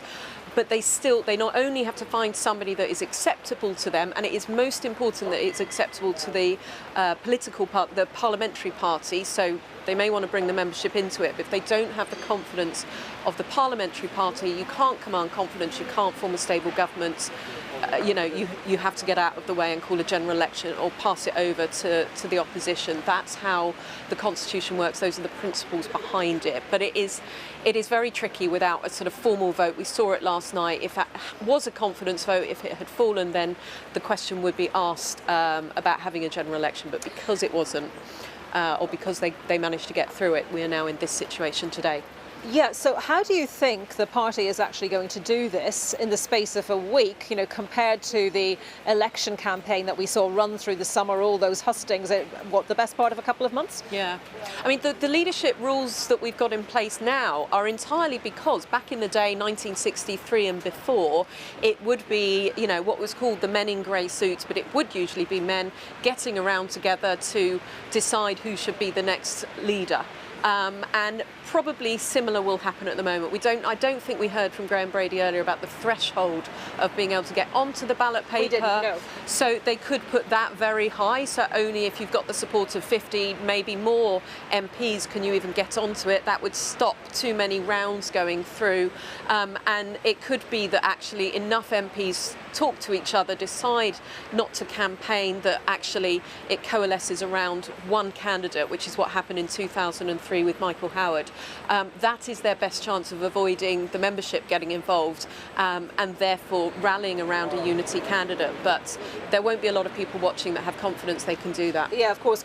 Graham Brady can't predict that is going to be what happens, and therefore the membership might be involved. Just to repeat the point, it bears repetition, doesn't it? Clearly, we've seen with Liz Truss that the PM of the day has to command the respect, the support of a majority of the parliamentary party above all else in order to actually get on with the business of the day. Yeah. So do you think that this might be weighted in some way so that the parliamentary party's votes carry a greater weight than those of the wider party membership? Yeah, I think that is one way of doing it. I think the question is, they talked about consulting them.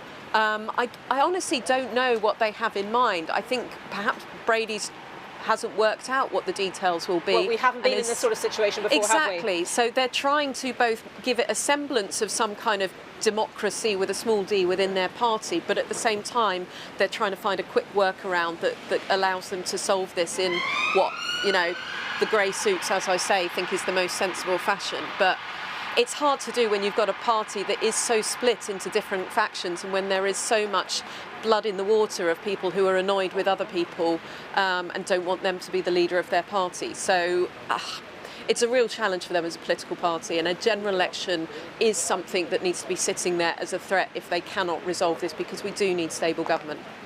Dr. Catherine Haddon, Senior Fellow at the Institute for Government, thank you very much. Yes, really new territory for everyone in terms of the process unfolding over the next week. Just by next Friday, we're told that we are going to have a new Prime Minister, so just that short period of time to elect a new leader, but an election that happens, as we were just discussing, purely within the Conservative Party.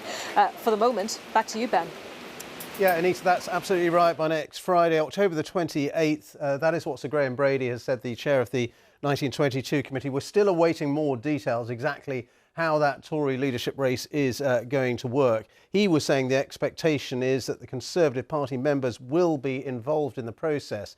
But that's assuming there are two contenders at the end of that process. And if there's only one contender, it wouldn't have to necessarily go to the wider party membership. But anyway, the expectation is the Tory party will have a new leader by October the 28th. And that's significant because it's just ahead of the government's fiscal statement, which is going to be on October the 31st on Halloween. And let's talk a bit about the markets, actually, and the financial markets with our business correspondent Theo Leggett and how they've been responding to this extraordinary day of politics. And of course, the markets have been instrumental in a way in the demise of Liz Truss. It all began with their reaction to the controversial mini budget of last month.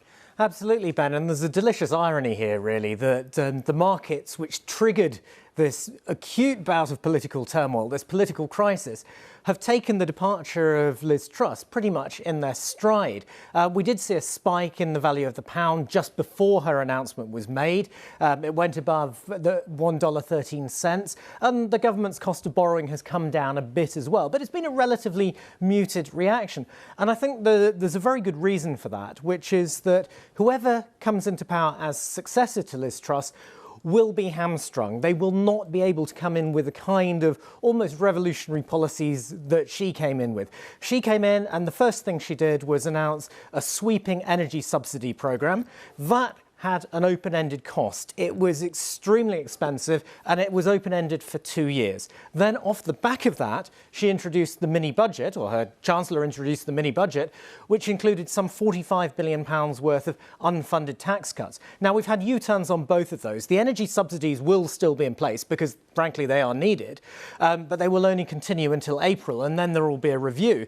Most of the tax arrangements, as we know, have been overturned. So the things that really upset international investors to begin with have kind of been dealt with through those U-turns, and there's unlikely to be a U-turn on the U-turns. We won't see a Prime Minister coming in and promising sweeping tax cuts. That just simply isn't going to happen.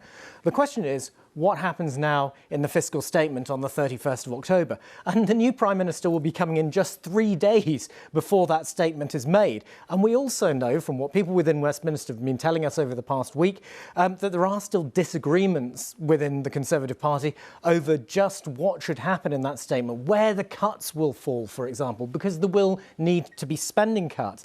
And it's interesting to note that the CBI, the business lobby, has come out and said stability is key. The next Prime Minister will need to act to restore confidence from day one. They'll need to deliver a credible fiscal plan for the medium term as soon as possible. And it's that word credible that others have been repeating as well. Whoever the new Prime Minister is when they come in, they will have to deliver a set of policies that work for investors, that work for the markets, and also that work politically as well. Theo, thank you very much indeed. Theo Leggett there, our business correspondent.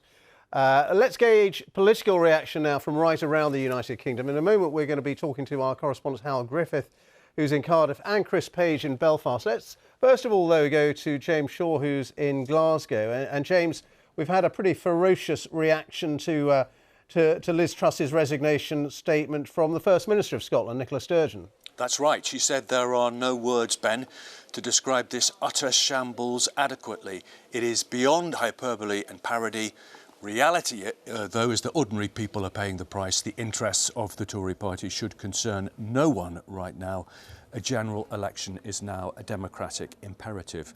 There have also been responses from the other political parties as well. So Douglas Ross, who is the leader of the Tories in Scotland, he says we must now move forward quickly, and the new leader and Prime Minister will have to restore stability for the good of the country. Anas Sarwar, who's the leader of Scottish Labour, we need a general election now.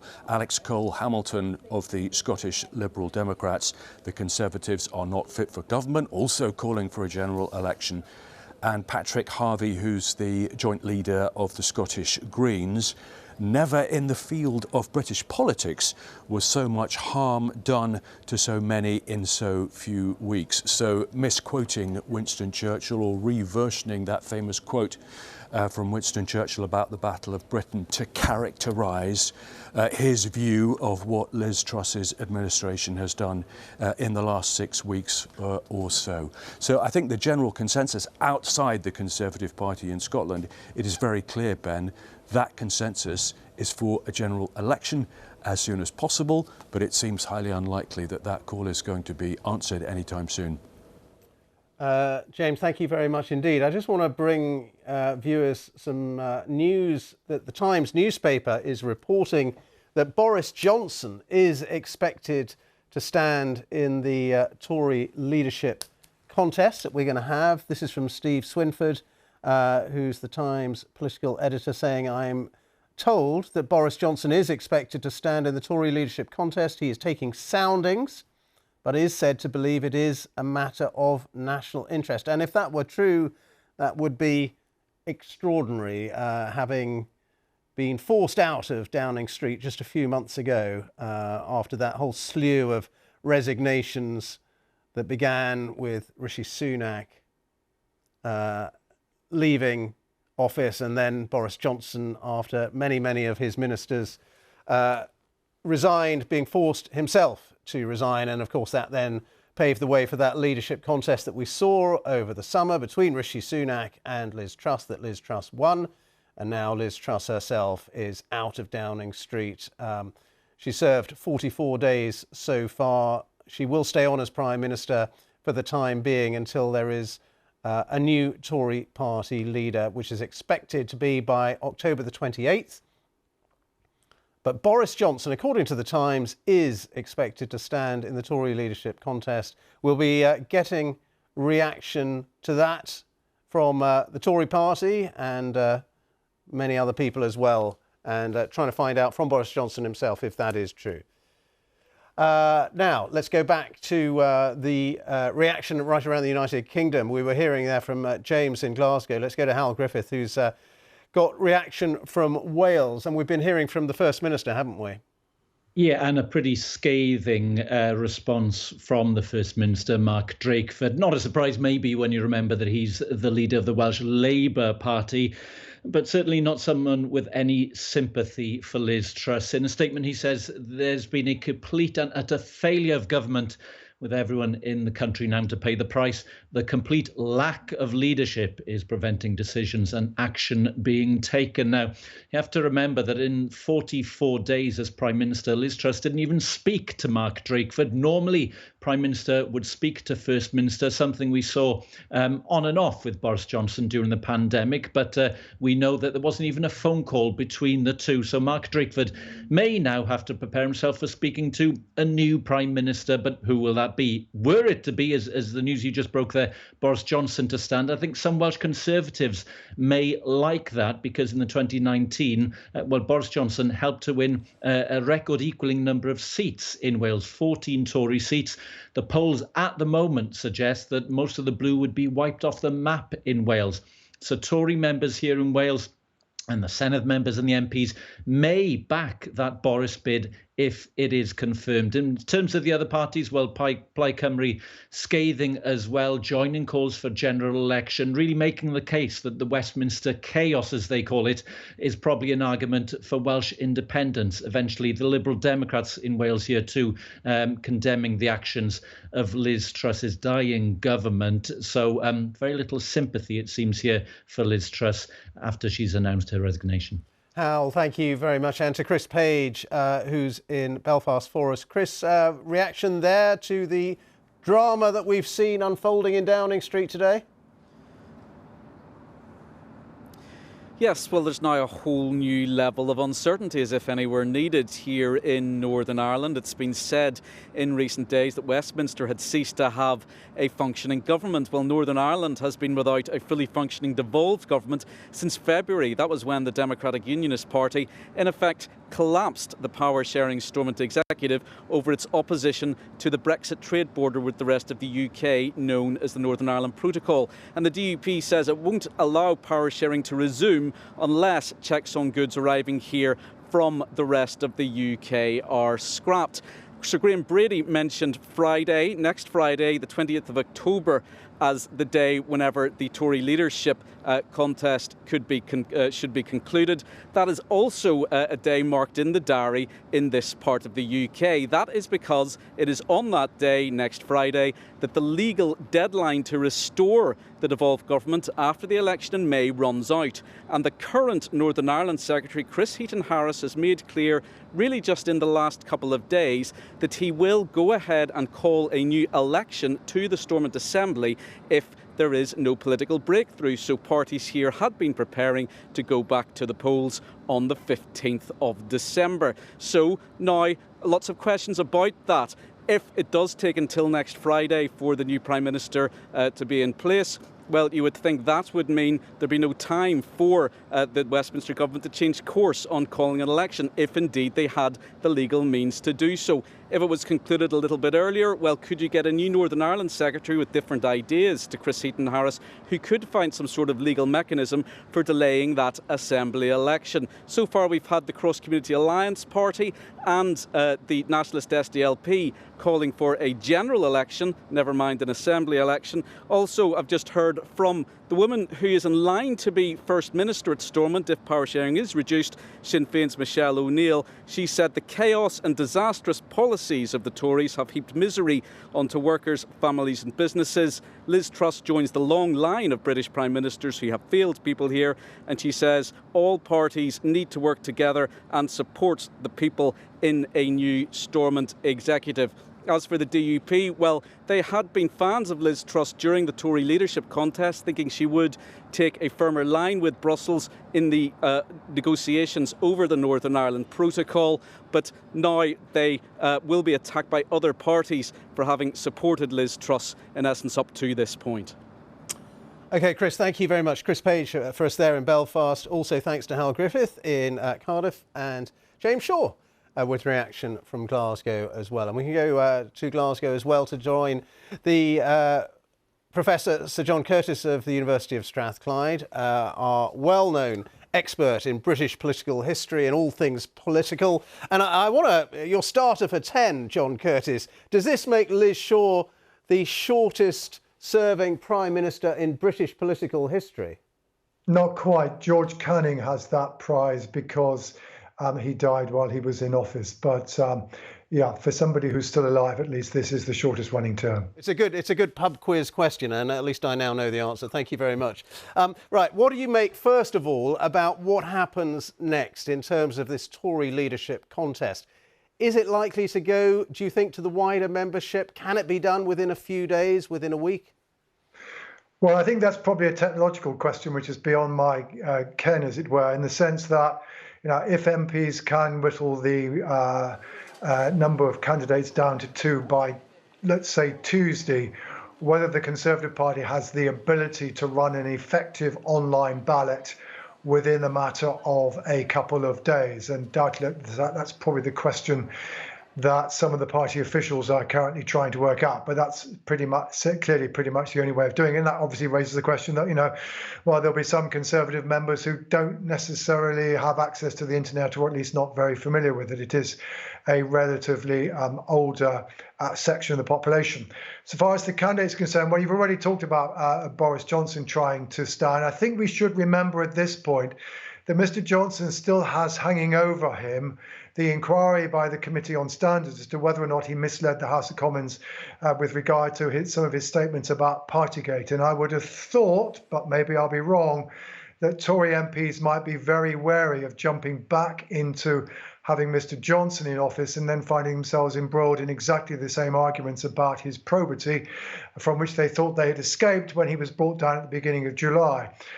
So if we do in the end reckon that Mr. Johnson perhaps isn't going to be a credible runner, then I think, you know, it's going to be between Mr. Sunak, Penny Mordaunt and Suella Braverman. I think she made it pretty clear yesterday she would run. My guess is, given how she performed first time around, that Suella Braverman is the one that will fall out.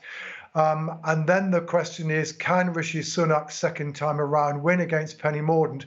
And Penny Mordaunt will be a formidable competition because she is, as others have pointed out, somebody who appeals partly to the centre of the party who might otherwise be backing Mr. Sunak, and as well as perhaps also being the one that the Trussites, many of whom will be unhappy about what's happened, might be willing to switch to. But of course, doubtless Mr. Sunak will be wanting to remind Tory members and Tory MPs in the course of the next few days that he did warn them that this is exactly what would happen. And he will obviously be hoping that, having been made it clear about that during the last leadership contest, that he might now get rewarded for what he has said, at least second time around. Whoever it is, John, given the chaos and the meltdown that we have seen in the last few, well, months and weeks and days, how much damage do you think all of this has done to the Conservative Party electorally? So in other words, whoever it is, could they win the next election whenever it is? I think the advice has to be to whoever does become the next leader is probably to enjoy the next 18 months to 2 years, because that is probably the length of your tenure. And it is, by the way, probably going to be pretty difficult because you're going to be leading a fractious party, which is not necessarily going to make your life very easy. And I think that's going to be true whoever gets it. The truth is, parties and governments that preside over a fiscal crisis have nearly always struggled at the ballot box at the subsequent election. The Labour Party after 1948, the Labour Party after 1967, Labour after 1976, the Conservatives after Black Wednesday of 1992, and the Labour Party after the financial crisis of 2008. All of these governments did not remain in office for very long thereafter. And I suspect that's probably going to be the fate of this government. But of course, many an individual Tory MP will be hoping that the party at least recovers from being as much as 30 points behind in the polls, which is where they're at the moment. Because if that were to be the result of a general election, the majority of Tory MPs would be out on their ear. Just a quick question. Keir Starmer and others have been saying there has to be a general election now. And there is a question about the democratic legitimacy of the new Tory leader, the new Prime Minister, as we move further forward away from the last general election? Well, it is right that this is the first time since the Parliament of 1935 to 1945, which of course was extended because of the Second World War, where we've had more than one change of Prime Minister within the Parliament. And before that, you have to go back to the middle of the 19th century. So certainly this is a novel experience. But in the end, we do have a parliamentary democracy. And so long as somebody can maintain the confidence of the House of Commons, then they will be able to avoid a general election. I think that the big question facing the Conservative Party is, will it be possible for whoever succeeds Liz Truss to be able to maintain the confidence of the House of Commons, or will the divisions inside the Conservative Party be so great that we eventually discover that there isn't anybody in the current Parliament who can maintain the confidence of the House, in which case we might be precipitated into an early general election. That certainly has to be the back of Tory MPs' minds as they try to work out who they're going to back and under what conditions. Sir John Curtice, thank you as ever for your unique political analysis. It's good to talk to you. Thank you very much indeed. Well, the time is 3 o'clock, and welcome to viewers in the UK and around the world. The British Prime Minister, Liz Truss, has resigned. In a very short statement in Downing Street, she admitted she could no longer deliver the mandate that she was elected on only last month. Her decision followed a meeting with the senior Conservative Party backbench MP Sir Graham Brady amid an atmosphere of exasperation amongst fellow Conservative MPs. Now, the Conservatives will hold a leadership election to replace Liz Truss within the next week, producing what will be the third British Prime Minister since the summer. The Labour Party has called for an immediate general election. Liz Truss's 44 days in office so far have been marked by some of the most dramatic scenes in post-war British politics, and she does become the UK's shortest serving Prime Minister, although, as John Curtice was just telling us, George Canning did die in office. She blamed turbulent economic conditions for the trouble her government has faced. I came into office at a time of great economic and international instability. Families and businesses were worried about how to pay their bills. Putin's illegal war in Ukraine threatens the security of our whole continent, and our country has been held back for too long by low economic growth. I was elected by the Conservative Party with a mandate to change this. We delivered on energy bills and on cutting national insurance. And we set out a vision for a low-tax, high-growth economy that would take advantage of the freedoms of Brexit. I recognise, though, given the situation, I cannot deliver the mandate on which I was elected by the Conservative Party. I have therefore spoken to His Majesty the King to notify him that I am resigning as leader of the Conservative Party. This morning I met the chairman of the 1922 committee, Sir Graham Brady. We've agreed that there will be a leadership election to be completed within the next week. This will ensure that we remain on a path to deliver our fiscal plans and maintain our country's economic stability and national security. I will remain as Prime Minister until a successor has been chosen. Thank you.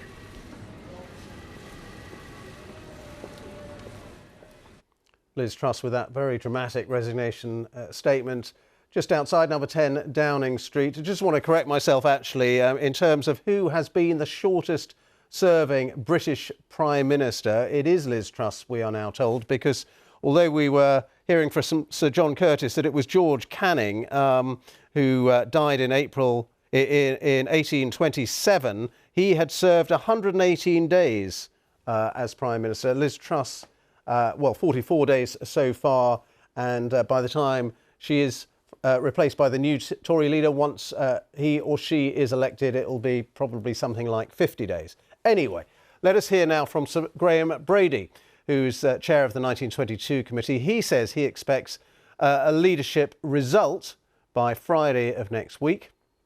He's been taking... Do you accept that this is a complete dog's dinner? It's certainly not a circumstance I would wish to see. So, Graham, will you have to make the threshold for nominations really high in order to flush out candidates? You just can't waste time on this now, can you? I think these are details that will be clear later on. I haven't got any more detail to share with you now, but there will be some clarity later this afternoon. And how disappointed are you? Just one more question. How disappointed are you in this? This is the third Prime Minister in 4 months. The public must be looking at this thinking, what on earth is going on? This is the governing party.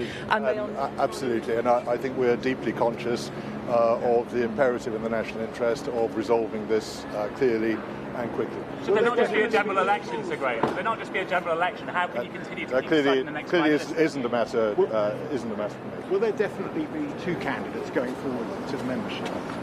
The party's rules say there will be two candidates unless there is only one candidate. So if somebody drops out, it could only be one. If there is only one candidate, there is only one candidate. Do you expect that to happen? I really can't give you any more detail. Whose idea, Sir Graham, was it to have this contest truncated to 1 week? Was it Liz Truss's idea, or was it your proposal? I think it's a matter on which there is a pretty broad consensus. And is that because of the So that was Sir Graham Brady, and he was saying that there will be a new Tory leader he expects by October the 28th. That's just before the Chancellor, and we don't know whether that will still be Jeremy Hunt, delivers the government's fiscal statement on October the 31st. So Sir Graham Brady expects there to be a new Conservative leader and a new Prime Minister by October the 28th. But as we were just hearing there, he isn't sure whether it will be two candidates, whether it might just end up as one candidate. If it is two candidates, it looks likely to go back to the wider Tory party membership, and how quickly that can be organised technically in terms of some sort of online voting, we will have to wait and see. In the meantime, we've also been getting reaction from the Labour Party leader Sir Keir Starmer, who's demanded an immediate general election, and he's been giving his reaction to the news from Downing Street that Liz Truss is resigning as Tory party leader. Well, what a mess. And this is not just a soap opera at the top of the Tory party. It's doing huge damage to our economy and to the reputation of our country. And the public are paying with higher prices, with higher mortgages. So we can't have a revolving door of chaos. We can't have another experiment at the top of the Tory party. There is an alternative, and that's a stable Labour government. And the public are entitled to have their say, and that's why there should be a general election. Some sympathy for Liz Truss. Her time in office pretty humiliating. The damage that has been inflicted on the public through higher prices and mortgages is considerable. This is not a soap opera. These are real lives that are being impacted by the mess at the top of the Tory party. We've had this revolving door. We've had these experiments at the top of the Tory party. The public are entitled to choose between this utter chaos and a Labour Party which will stabilise the economy and have got a clear plan for growth, for living standards and for jobs of the future. We need a general election so the public can make their mind up about this utter chaos. Isn't there an argument that a general election might actually prolong the instability to an outcome of that general election? Do we need more instability now, or just a chance for a clean state and just to stabilise the ship? The risk at the moment is continuing with this chaos.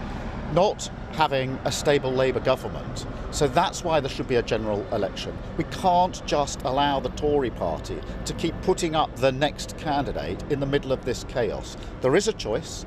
There's a Labour Party that's capable of stabilising the economy, has a clear plan, and the public entitled to choose between that stable Labour government and this utter chaos of the Conservatives. Are you ready for government? This is not the context you would have wanted to take over. We are ready to form a government to stabilise the economy and implement a real plan for growth, for living standards, to help people through a cost of living crisis. And that's the choice now, a stable Labour government or this utter chaos from the Conservatives. Brilliant, thanks. So that was the Labour leader, Sir Keir Starmer. Let's go back to our chief political correspondent, Nick Eardley, who's in Downing Street. He was there as the Prime Minister came out with what will go down in history as one of the most extraordinary resignation statements of a British Prime Minister. And of course, all eyes now on who might succeed her. And Nick, intriguing reports that Boris Johnson could be throwing his hat into the ring. We're hearing that from the Times, not confirmed at all at the moment. Yeah, not confirmed by us just yet, Ben. We have asked some of Boris Johnson's allies. I'm told that he is being encouraged by a number of MPs to do so. One of his key allies, Sir James Duddridge, who was his PPS, one of his key aides in Downing Street, basically the person who helped Boris Johnson negotiate with Parliament. He has said that Johnson should come back for the good of the country. Will it happen? Quite possibly. The Times' Steve Swinford is very well connected. I think there is one potential stumbling block there, though, which is MPs. I'm not all that sure that a lot of MPs would want to be seen to be going back to an old leader, even if Boris Johnson did decide to come back from his holiday in the Caribbean and stand for leader. I think it would be tricky for him to persuade enough MPs that he was the right man. I've spoken to some of the people who were his allies in Downing Street just before he stood down as well, and some of them have said they're not all that sure that politically he can recover from some of the scandals over the last few months. But said it an hour ago, I'll say it again, nothing surprises me around here anymore, Ben, so who knows. Rishi Sunak, his allies are gearing up for him to stand. We've not heard from the former Chancellor yet either, but I'd suggest there's a fairly decent chance of him standing, given that he came second to Liz Truss, came quite close to Liz Truss actually in that leadership contest. And then we have all these other names doing the rounds already. Let me name you a few of them. Ben Wallace, the Defence Secretary, Kemi Badenoch, who stood last time, Penny Mordaunt, who stood last time. The one person who's not going to stand is Jeremy Hunt, the Chancellor. Got a lot on his plate. He has to come up with a fiscal plan for the 31st of October, a proper budget to try and plug the fiscal black hole. But look, stand back from it a bit, Ben. What a crisis. This is a genuine political crisis of unprecedented scale, where the country is facing a massive economic challenge. The Prime Minister's been in for 5 weeks and decided she's not up to the job and she can't deliver what she promised. We're going to get a new Prime Minister within a week. They're going to have 3 or 4 days to negotiate with the Chancellor ahead of that budget, and then they're going to try and have to get the economy back on track and then restore some political stability to the highest office in the land. It's an extraordinary moment. Yeah, it certainly is, Nick. And I was just talking to Sir John Curtis, really, about how much damage all of this has done to the Conservative Party electorally, whenever there is an election. And of course, Keir Starmer wants one right now. It doesn't seem very likely he's going to get it. But whoever is the new leader of the Tory party, they've got a huge challenge economically, but also politically, to try to win back the trust of the British people. Totally, Ben, and the calls for a general election are going to get louder and louder and louder. Excuse me looking at my phone, but this is moving very quickly. So a couple of things. Just had a text from a friend of Boris Johnson saying they doubt that he'll stand, but they reckon you'll love the speculation. Let's see.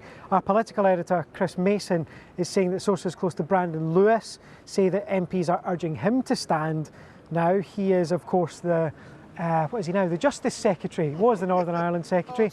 He's now the Justice Secretary, has been for 5 weeks since Liz Truss took over. So what's really intriguing is at the moment, and we hinted at this earlier, at the moment it feels like a bit of a free-for-all with loads of MPs saying, well, yes, maybe this person, maybe that person. A lot of people seem to be taking soundings to figuring out if they want to stand. At the moment, it looks like could be a large field. However, watch what happens this evening. If we get any more details on the rules from Sir Graham Brady, my sense is that MPs will want to get this done as quickly as possible.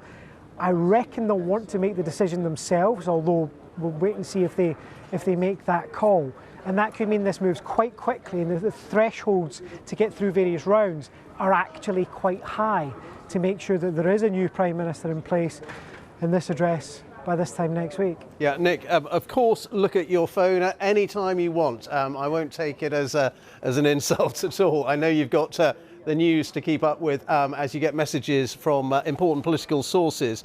But just on the terms of the rules then, that is going to be crucial, isn't it, that threshold? Because, I mean, not to be rude to potential contenders, but they will want to weed out fringe candidates who aren't going to attract very much support in order to keep this contest as short as possible, just a few days. I think that's absolutely right. I think there is absolutely no doubt that that's the case. MPs in the Conservative Party that I've been chatting to over the last few days are mortified, some of them, by what's going on at the moment. They feel humiliated by the turmoil in their party, and to be honest, some of them have given up. They don't think that there's going to be a recovery, but those who are still fighting are determined to get this done as soon as possible.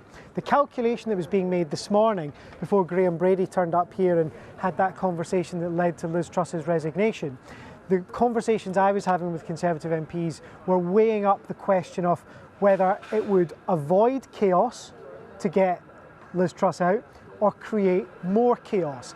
And the hope I think all Conservative MPs will have now is that if they move swiftly, get someone else into place, have a new Prime Minister within the next few days, and don't allow this to become a free-for-all with loads of candidates, they might be able to get someone in who can work on their credibility and that stability and that authority right away. I still think it's going to be extremely challenging. The turmoil in here is going to be really hard to recover from. It's going to be very hard for the new Prime Minister, whoever they may be, to wipe the slate clean in a week's time, not least because they're going to be dealing with the economic decisions that have been made in here over the past 5 weeks of the Liz Truss premiership.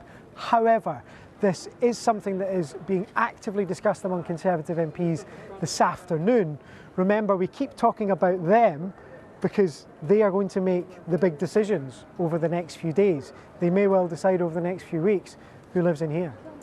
Nick, I'm going to leave you for a moment. You can check your phone all you like and you go and find out whatever you can and come back to us very soon with more important information. That's Nick Eardley there, our chief political correspondent. And let's also go back now to Anita McVeigh, my colleague, who's in Westminster as well. Anita.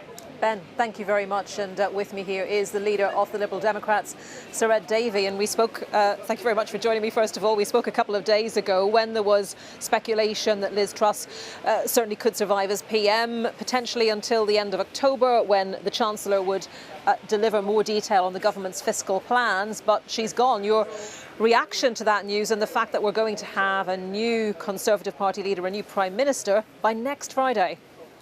Well, Liz Truss trashed the British economy with her unfunded tax cuts. Before her, Boris Johnson failed our country with his dishonesty and law-breaking. The Tories have shown that they're incapable of providing the leadership. They're not fit to govern our country. We don't need another Conservative Prime Minister. They need to go. We need another general election. And Conservative MPs have got to do their patriotic duty and vote for that. Yet there is no mechanism, is there, to lead to a general election at this point. So what's the strategy for the Lib Dems? Well, we call on Conservative MPs to do their patriotic duty. If they fail to do that, I think their constituents will note. I think there is a big movement in the country for a general election, and Liberal Democrats want to put forward our positive agenda. You know, we called over a year ago for a windfall tax on the oil and gas companies so we could fund responsibly the help for people with their energy bills. And if they'd follow that policy, we wouldn't be in the mess now. Mortgage rates wouldn't be as high as they are now. So Liberal Democrats want the chance to put our positive policies to the British people, and we want these Conservatives out of government. What's your reaction to that speculation in the Times that Boris Johnson is taking soundings about whether he should throw his hat in the ring? Well, we don't want any Conservative Prime Minister. We want election, and Boris Johnson, I can't believe he's even going to put himself forward. There's still an inquiry into whether he misled Parliament, and the whole British people knows that he was dishonest, didn't follow his own rules, broke the law. It could be quite outrageous if Conservative MPs allowed him back. On who else might stand, we're hearing from The Telegraph. It's reporting that Rishi Sunak is certain to stand for the leadership, according to close allies, senior MP allies of the former Chancellor. You know, there's a bit of a sliding doors rationale for him, isn't there? He can come along and say, well, look, I told you this is what would happen if Liz Truss was elected and she tried to implement these economic policies. We're personally at the BBC trying to confirm this with Rishi Sunak, but The Telegraph's reporting he is certain to stand. So he's going to say to MPs, look, you should have listened to me, we wouldn't be in this position. So how strong is his chance of becoming the next leader, do you think? Well, his record is poor, as is all the Conservatives. We need them out. They're the ones who caused this mess. Rishi Sunak's policies were disastrous. They failed to give people the help for their energy bills. They didn't tackle inflation, and they didn't produce growth. So wherever you look amongst the Conservative Party, they don't have the people to help people who are struggling with their mortgage bills, but with he wasn't going for the tax-cutting policies that Liz Truss was he?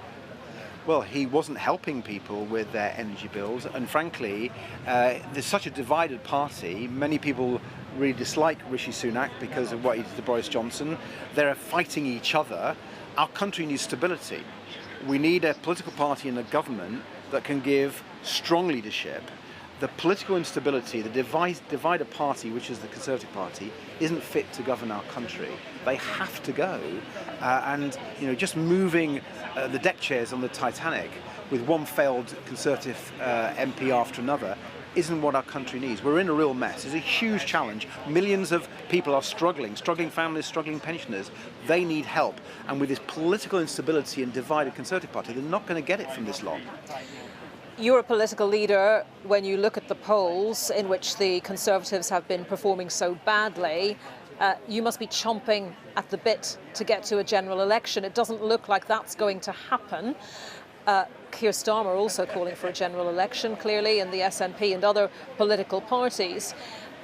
What do you do in the meantime to try to, keep the faith with those who've already voted for you, to reach out to potential new voters and to try to take this situation and say, look, vote differently next time?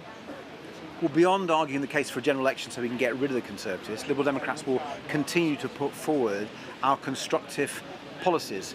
A year ago, we put forward the windfall tax to raise the money in a responsible way to help people. I led on that debate, others then followed. Liberal Democrats led on the idea of giving support for people on their energy bills. We were the first party to argue to freeze the cap on energy prices, and other people followed the Liberal Democrat lead. We will continue to come up with the policies that our country needs, whether it's on the economy, to deal with the cost of living crisis, or on the NHS and social care, where there's a crisis with our public services on their knees. So we're determined to listen to our constituents. At a community level, we've got great representation, and to build on the successes we've had over the last 12 months, where we beat the Conservatives in 3 by-elections in their heartlands, and in the local elections last May across the whole UK, Liberal Democrats did better than any other political party. So we're ready.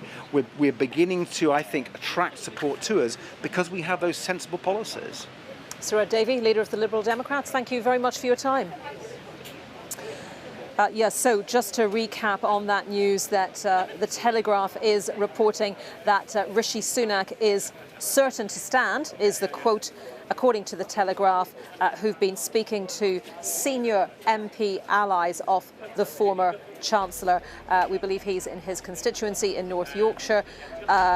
He has been keeping a pretty low profile in recent days and weeks, hasn't he? But, During that election campaign, when it got down to him and Liz Truss as the final two candidates to be the next party leader and Prime Minister, he said that if Liz Truss was elected and implemented her economic policies, well, he pretty much predicted what has happened in terms of market reaction to her tax-cutting plans.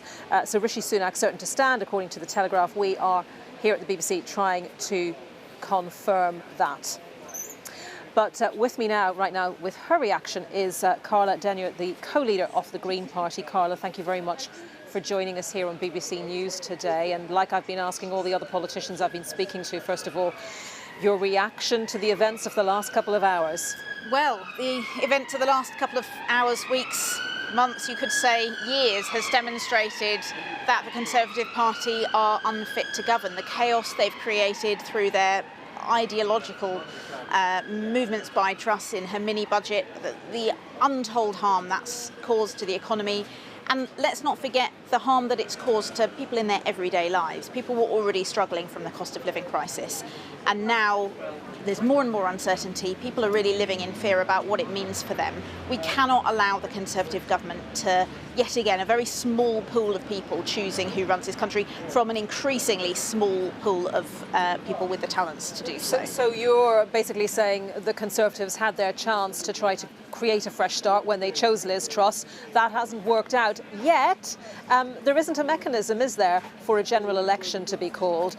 It's within the gift of the Conservative Party. It doesn't look like the Conservative Party, their MPs are going to vote for that to happen or say that should happen when the party is doing so badly in the polls.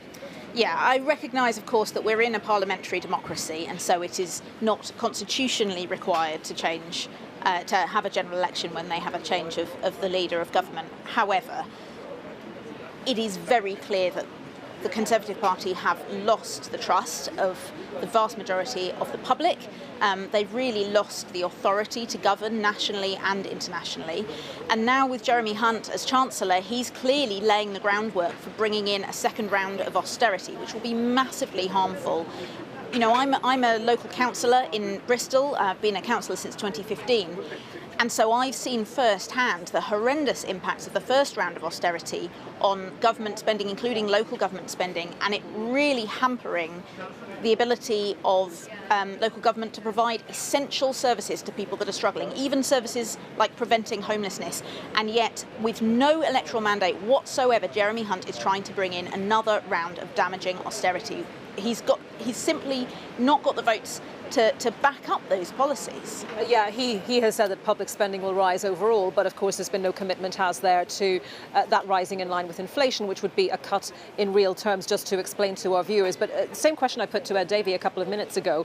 As a political party, you know, were the conditions such that there was a general election as a possibility, you would be chomping at the bit to get out there and campaign. So, but with that looking unlikely, it seems, what's your strategy now?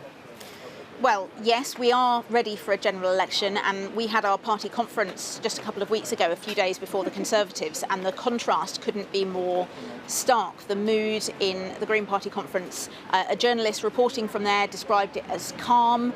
It was really focused, and we're all really pulling in the same direction. We've got a fantastic set of policies, including some more that were adopted at that conference, and we're really raring to go to get more Greens elected in Parliament, because whichever party is in government, if we can get a few more Green MPs in Parliament, we can pull that government in the right direction, keep them on the straight and narrow, and make sure they're passing policies that bring us towards a fairer and greener country. Carla, thank you very much. Carla Denyer, co-leader of the Green Party. Well, it's going to end up as a question in quizzes, isn't it? Which Prime Minister had the shortest time in office? That is Liz Truss, the rather ignominious, certainly not an honour, ignominious title that she would have now. 44 days in office. She's going to be there for one more week until a new leader is appointed by next Friday, the 28th.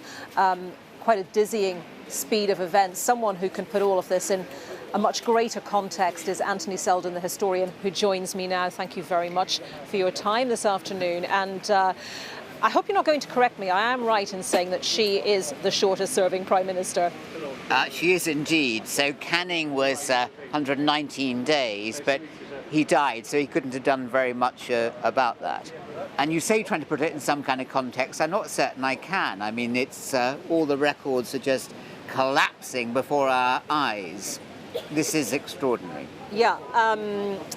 That's been reflected by other people I've spoken to today, that there really isn't any sort of precedent for this sort of thing.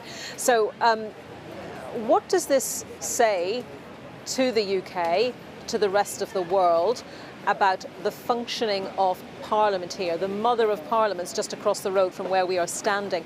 What does it say about how it functions and how the parties within the system here function? Well, people all around the world look to Parliament. So many copied Parliament in one form or other, and so many copied the office of Prime Minister, which is the longest surviving office anywhere, leader's office anywhere in the modern world. 301 years. We're now on to our 57th Prime Minister, 57 varieties indeed of Prime Minister, and I think it's showing them that the country that should be the most grown up and mature, that has given its system of government across the world, is making a total hash of it at the moment. 57 prime ministers, but the turnover rate in just the last few years has been remarkably fast, hasn't it? All Conservative prime ministers in the last 5-6 years. Yeah, we've never seen this before. I mean, in the Premiership League of Football, you expect a rapid churn in the Premiership League, but you don't in the League of Premiers expect such rapid churn, and we have never seen that before in prime ministers since the 1832 Reform Act, which created our modern democracy. And when you combine that with the churn of Chancellors of the Exchequer, their second Lord of the Treasury, and also Home Secretaries, this is a fundamental weakness. Now, none of this means that the country can't recover. And in Jeremy Hunt, there is one grown-up, sensible figure who's earned trust across the spectrum and markets. If he can, and the like of him can be there, then it can stabilise the country economically and financially. Politically, it does look like a very bleak future for the Tories if they can hold the general election off indeed for 2 years, and if it's not going to be coming even sooner. Yeah, I mean, he has just, if he is still Chancellor when the new leader is appointed, he has just a few days then with that new leader potentially before he delivers his fiscal statement, his budget on the 31st of October. Yeah. So it's a very short period. You want to come in there? I mean, just let's get this clear. You have to have stability in a democracy. You have to know who people are, who's the Prime Minister, who's the Chancellor, who's the Home Secretary overseeing the security these big offices of the whole country, because the markets, foreign powers look to this country and they form a jaundiced view. We've just lost the most recognised, loved, known figure in the world in Her Majesty the Queen. That's another element of instability. And we have the possibility of strikes and NHS queues and fuel bills and great uncertainty coming up. It needs people to stop playing at politics and recognise what a very serious business this is. These records, history does matter. It matters that you have stability, and you're never going to get a sizable round of cuts through, public expenditure cuts through, unless a Prime Minister commands confidence around that cabinet table. So very rapidly, there needs to be a new Prime Minister who is a grown-up, who does inspire confidence, and who recognises that you can't just suddenly rush in. Margaret Thatcher, she was very careful. She had her own majority when she came in 1979, but she still took 2 years before acting against the trade unions, learning that her predecessor, Ted Heath, had made a muddle by rushing in. It requires a serious outbreak of wisdom. That's what we need. And it requires, it sounds as though you're saying, the Conservative Party, all of its members, to take a step back and get over their differences in the interests of stability. That's going to be a pretty tall order, isn't it? Because there has been a lot of fractiousness in the discussion, in the debate within the Conservatives, hasn't there? are they capable of it, one wonders? I mean, there are some who get it, but they're there to serve, not to serve their own narrow tribal interests, but to serve the country at what is becoming, if it's not already, a significant crisis, moving towards the major crises we've had in the past of Suez in 1956, the IMF crisis in 1976, Black Wednesday in 1992. There are elements of all those in this, and this could get even worse unless somebody, for goodness sake, gets a grip soon. Anthony, really good to talk to you. Thank you very much for your time today. The historian Anthony Selden there. We'll have more reaction for you here on College Green very soon, but right now it's back to the studio. Anita, let's just bring you a little bit more on the possibility that Boris Johnson could stand in the leadership contest. The Times are certainly reporting that they are quoting sources close to Boris Johnson as saying that he believes it's a matter of the national interest, that soundings are being taken. Would be an extraordinary development, just a matter of weeks actually after he finally left Downing Street, that he could conceivably return there. But we've got some word from our political editor Chris Mason on that speculation. And Chris Mason says that those around Boris Johnson are not knocking these stories down. A source telling our political editor he is not saying anything either way at the moment. So it's being reported by the Times, but it hasn't been clarified or confirmed at all that Boris Johnson is going to run in this leadership race. So we will have to watch this space. We've also had a statement from the US President Joe Biden about the resignation announced today of Liz Truss.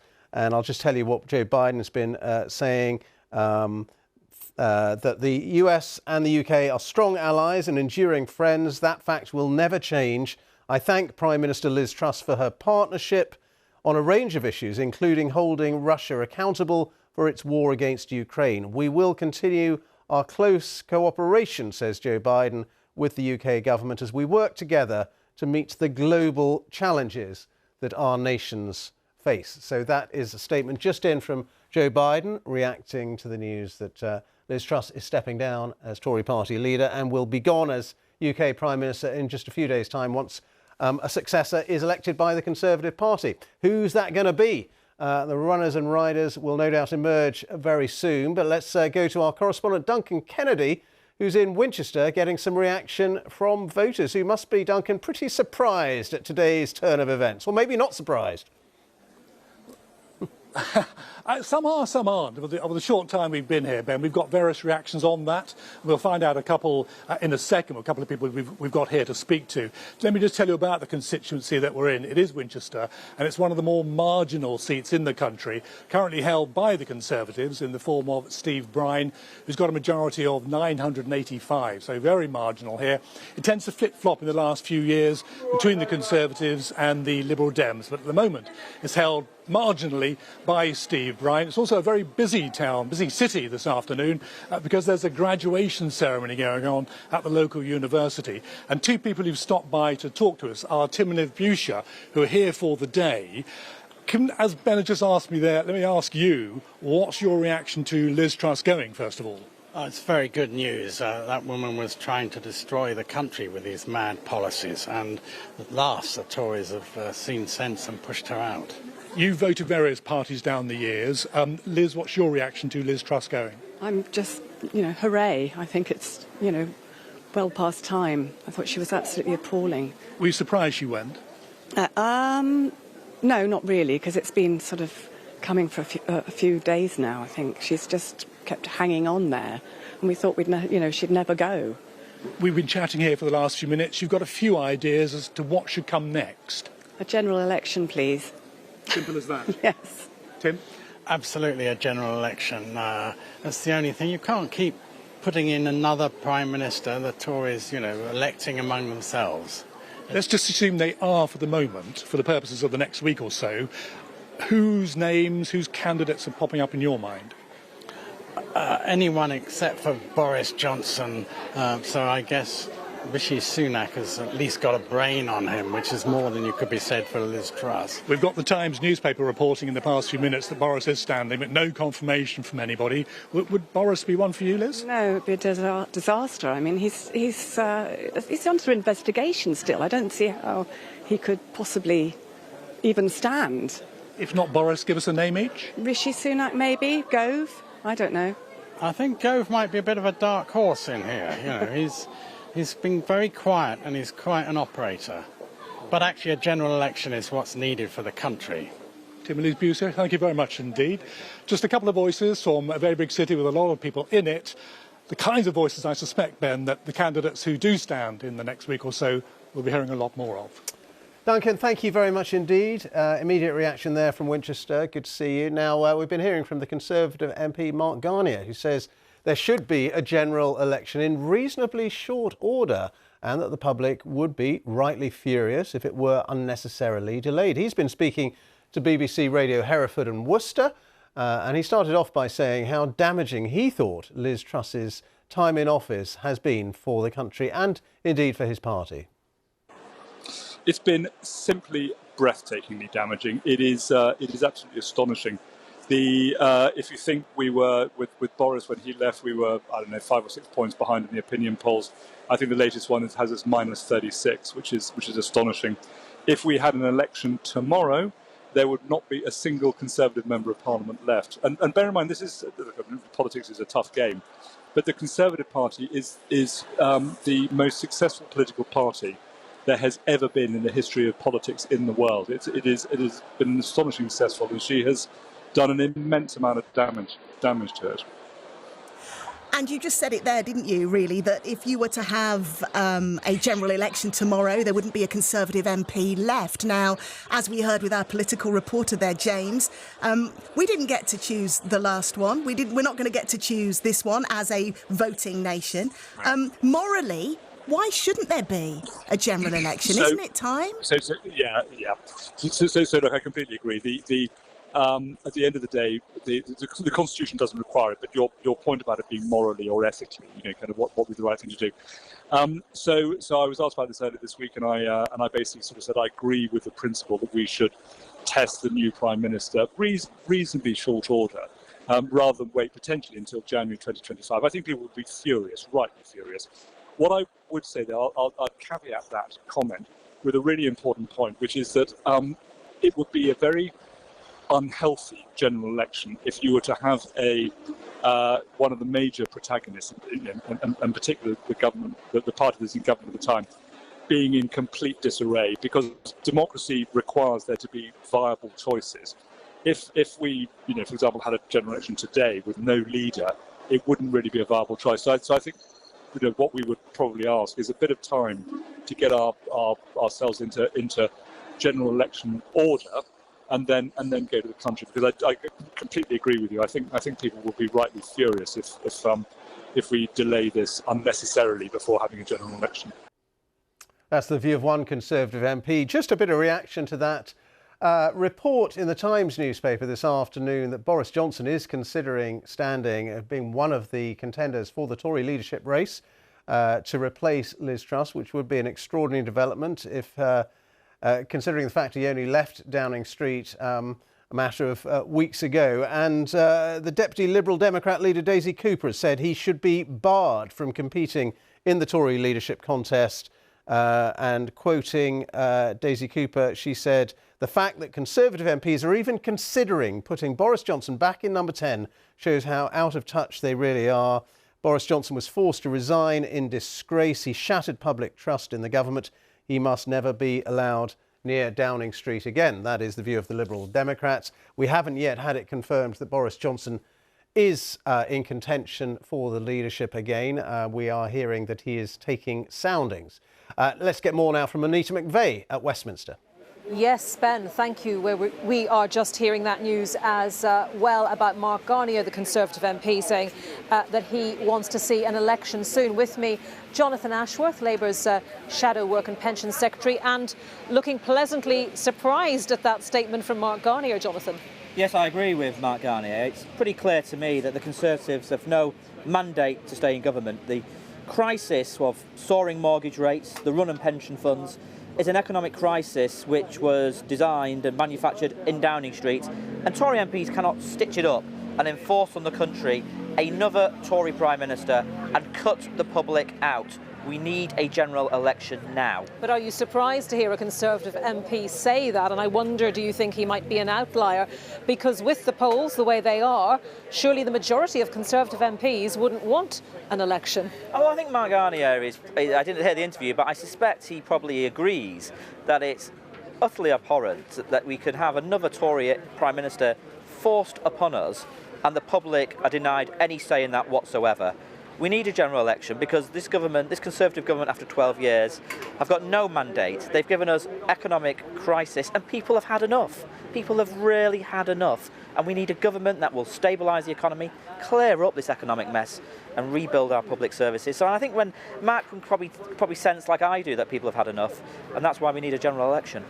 How are you going to clear up what you call the economic mess with many of the global conditions that the current government is facing still in place, continuing to be in place for some time, the war in Ukraine, chief amongst those? Well, there is a global backdrop, that is true, which is why it was so disastrous of the Conservatives to pour petrol on that fire, if you like, with that kamikaze budget, which led to a run on pension funds, a spike in borrowing costs and soaring mortgage rates. Look, we would always be prudent and we would never be reckless with the public finances. So we would bring stability and certainty back to the economy.